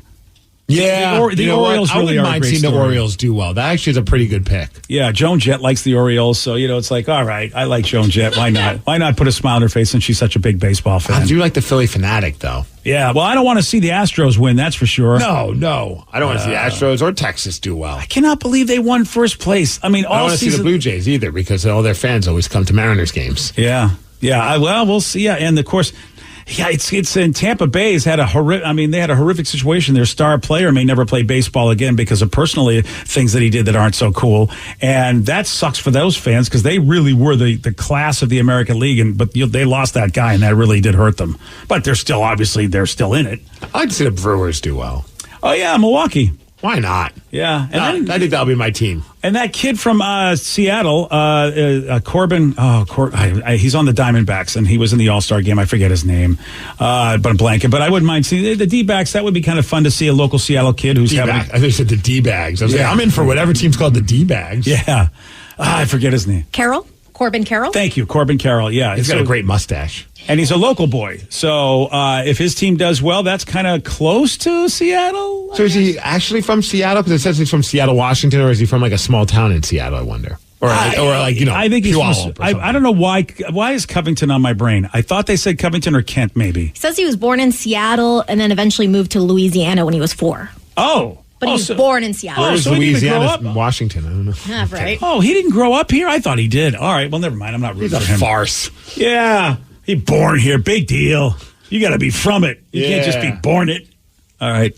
Well, I said go Kraken. Yeah, dude. Right. We're right around the corner for the Kraken to start, too. That is the one silver lining is that at least we got that going for us. Yes. And I might be going to my first game. What? I know. We might be going to my first game. Who are you going to go see? I have no idea. Oh, so you don't know what game it is, or Yeah, I know. I was offered free tickets to go with this dude, and I'm like, okay, let's do it. Nice. Yeah, it's so I know that could be. I'm excited to see Climate Pledge. I don't know who we're seeing yet. I don't know the team. You still haven't been to Climate Pledge, right? At all? Not even for haven't done that yet. Well, this is the way to do it. Yeah, it is. I feel like this is the house that the Kraken built. After. Yeah, you know what I mean? Yeah, like it in a really way, like is. it's all started because of bringing this hockey team here, and the ownership group then just took care of the arena and all that. Yeah, I do want to see what it looks like. And so I'm very excited to have my Virgin experience and walk in there, like you said, Steve, and for a hockey game. Oh, that's going to be I can't wait to hear what you think about it. I'm sure I'm going to love it. I mean, you guys have said nothing but great stuff. All the pictures I've seen. And, we really do have some premier facilities. I mean, I still think that T-Mobile Park is one of the best parks in baseball. And I'm excited to go into the rink that some people say is the best rink in hockey. Yeah, dude, a lot of people who come to town, like a lot of these hockey people and other people as well, have just said, like, even I think Shaquille O'Neal said this is like the nicest arena he's ever been in. Well, and Shaquille's been in a lot. Yep. He's been in a lot of arenas. He would know. All Maybe right. someday we'll get to see what the basketball setup looks like. Wouldn't that? I feel like that's going to happen within the next couple of years. Yeah. Yeah, it would. So he said, hey, have you seen the latest about Peppa Pig? Okay, well, you know what? I really feel badly for not keeping up on the latest on Peppa Pig. They said first Katy Perry, now Orlando Bloom. He's going to be a voice in Peppa Pig special. Legolas is going to be in... He's going to be Mr. Raccoon. What is this? A celebrity? What is going on? Well, Katy Perry is married to Orlando Bloom, so I'm certain that has something to do with it. That's it. Oh, man, he didn't want her to one-up him. Yeah. She's like, hey, kids, your mom's going to be a voice on Peppa Pig. He's like, no way, she's not going to be the only one. By the way, how did Katy Perry surely... You know what? She tried One Englishman. It didn't work out well, and she really leveled up. And when you think about what's going on with, Russell Brand, boy, did Katy Perry level up. Is she Mrs. Raccoon? Like, what character is she on Peppa Pig? I wonder if they're going to be married on the show. Boy, you're asking the guy that... You don't know everything about Peppa Pig? And also, I'm not sure if I would ever care. But maybe if I have a grandchild, I might have to start. The texter did have a question because I wasn't just telling Okay, so Legolas, Orlando Bloom, is going to be on Peppa Pig. Mr. Raccoon, he said, if you could pick any cartoon to be a voice of, which cartoon would it be? Ooh. Oh, because there's a current one that I love. I would love to be any kind of I'd love to be like a Klingon on Star Trek Lower Decks, which is a cartoon made by the Rick and Morty guy. So so I would love that. See, I'm torn as just Steve. Then I think I'm going. I mean, you got to go South Park. Just be able to say that you were a voice on such an iconic show. Damn it! I want mine back. Too late. Damn it. Yeah, but then as dad version of me, I'd like to be a voice on Bluey. Paw Patrol, because then that would really impress my kid. Oh, your kid would think something of you. It's the #1 movie, after all, for a reason. A lot of actors do that just to impress their kids. They take roles for that reason. I don't think Orlando Bloom and Katy Perry are just doing Peppa Pig because they just want to be a part of it. Oh, yeah, you're probably right. It's probably the kids. But you have to get on Geneva's Playhouse, and then you could be a guest voice on that as Paw Patrol playing with toys. And that might be more impressive if I was on one of God. those stupid Paw Patrol toy shows on YouTube. Hey, Steve, if you were on Geneva's Playhouse, I'm going to have to disown you. Why? I'm so pissed at that show where they just take dolls that aren't even the guys on the show, and they're made all those millions just going, hey, I'm pretending to be a doll. I mean, it's so horrible that they're making so much money on that YouTube show. Hi, Vicky. Oh. Are you going to do Archer? It has to be. It's the last season of Archer. Yes. I would have loved to just be a part of it. Good call, Vicky. I just love Archer so much. I love saying the iconic lines. If I could get bitch slapped by one of the characters or something, it'd be hilarious. Yeah. Phrasing. I just want to say phrasing one time. Good call. Danny? Archer's good. Are we considering the Muppets cartoons? No. No, unless it's a Muppet cartoon version. No, I can do the Muppet Are cartoon. we considering a live puppet show a cartoon? Can we have him officially removed from this room? I don't care what we're Oh, that's that line? That goes really? right there with you sometimes, and we'll put out something out there, and you'll give us an answer to something that had nothing to do with the question. You're like, Thank you. whatever. Thank you. Really? Is that what's happening Yes, here? I'm just going to say my He answers learned are- it by watching you, man. I did. I My really. answers have BJ never- is my inspiration. My answer was never that stupid. Of course, it's not No, a yours cartoon. was way worse. At the end of the day, I would say Kermit the Frog, just to impress Lily, because Kermit the Frog here. You know, But you that's gotta not do a that. cartoon. Yeah, it is. You can do the cartoon version. Yeah, you could. You're welcome. I've officially made him mad. Yes, you have. It's the best day. Yes, you have. Done with it. Done talking to really just people. So there's an editor for a recently released movie that had the cops called on him, and all he was doing was his job. I'll tell you what happened at 9:52 on The Rock. BJ and Migs, mornings on The Rock, 99.9 KISW. 99.9 KISW, The Rock of Seattle. This is wild, man. You're surprised you don't hear this more often. A film editor on the movie Saw 10 thought he was having just an average day at his office until the cops showed up. I guess his office is in a place where, other people can hear what's going on, and neighbors called police because they thought they heard someone being tortured to death. Oh, damn. Okay. And he's an editor for the movie, so he was just working on a scene involving a character, trying to escape an eye vacuum trap. Oh, boy. I'm shocked this hasn't happened more. Unless I know he's working from home and maybe he doesn't have like a soundproof studio. Yeah, he had the volume up too high. And the Saw 10 director says it was particularly funny because the editor is such a mild-mannered guy. He says, quote, I can only imagine the look on his face when he realized what was happening. But I bet if he's mild-mannered, the neighbors are like, I told you, it's always the guy that you don't expect it to be. Yeah. Is the one torturing people in his apartment. Eye vacuum trap? No, I'm not going to see this movie. Well, were you planning on it? No. I think you're better off seeing Paw Patrol. Yeah, thanks, buddy. Yeah. All right, Ryan Castle. I'll just see his 12-pack. That's next. BJ and Migs, mornings on The Rock, 99.9 KISW. Today's podcast was brought to you by Travis Gagne, bankruptcy attorney. He's here right now and has agreed to answer more of your questions about bankruptcy. Here's another question from a listener. I have a mountain of credit card bills and consumer debt. Can I still keep my house if I file bankruptcy? Yes, you almost always can keep your home and your house, your car in a bankruptcy. Depending on what type of bankruptcy you file, would depend on whether or not, for example, you can keep your vehicles if you have payments on them still. You can almost always keep your home if you're current on the payments on your home, even in full bankruptcy. In Chapter 13, you can also keep those items. If you're behind on your house, you could catch your house payments up in a Chapter 13, take off a second mortgage in a Chapter 13. So keeping your primary assets like a home and car is almost always possible in bankruptcy. Thanks, Travis. If you have more questions about bankruptcy, you can reach out to Travis anytime at choosetherightchapter.com. That's choosetherightchapter.com. And thanks for listening. Some companies are big, others are small. To Robert Half, their hiring needs are equally huge. At Robert Half, our specialized recruiting professionals elevate their expertise with proprietary AI tools to transform candidate discovery, assessment, and selection. Whether sourcing talent locally or in any geography that works for you, Robert Half can pinpoint hard-to-find candidates in finance and accounting, technology, marketing and creative, legal, and administrative and customer support. At Robert Half, we know talent. From town councils to Capitol Hill, agents who are realtors are advocating for what's right. We're working to increase affordable housing supply and ensure fair housing for all.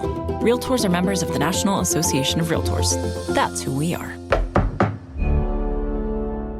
Are you feeling pressure to choose an insurance plan that doesn't fit your family? You're not alone. This open enrollment, take back freedom over your healthcare decisions with Christian Healthcare Ministries. CHM is the faith-based alternative to insurance that aligns with the values that matter most. Choose a provider you trust with no network restrictions and affordable healthcare programs that work for you. Enroll today at chministries.org/solution. That's chministries.org/solution. Did you know that even here in the U.S., 1 in 5 children are at risk of hunger? As a mother, it breaks my heart. That's why I support No Kid Hungry. Through school meal programs and community partnerships like with local food banks, they're making a real difference. Every $50 donation can help provide 500 meals for kids. Won't you please visit nokidhungry.org/chip in and give today? Your support can help ensure that more children get the meals they need and that fewer kids go to bed hungry.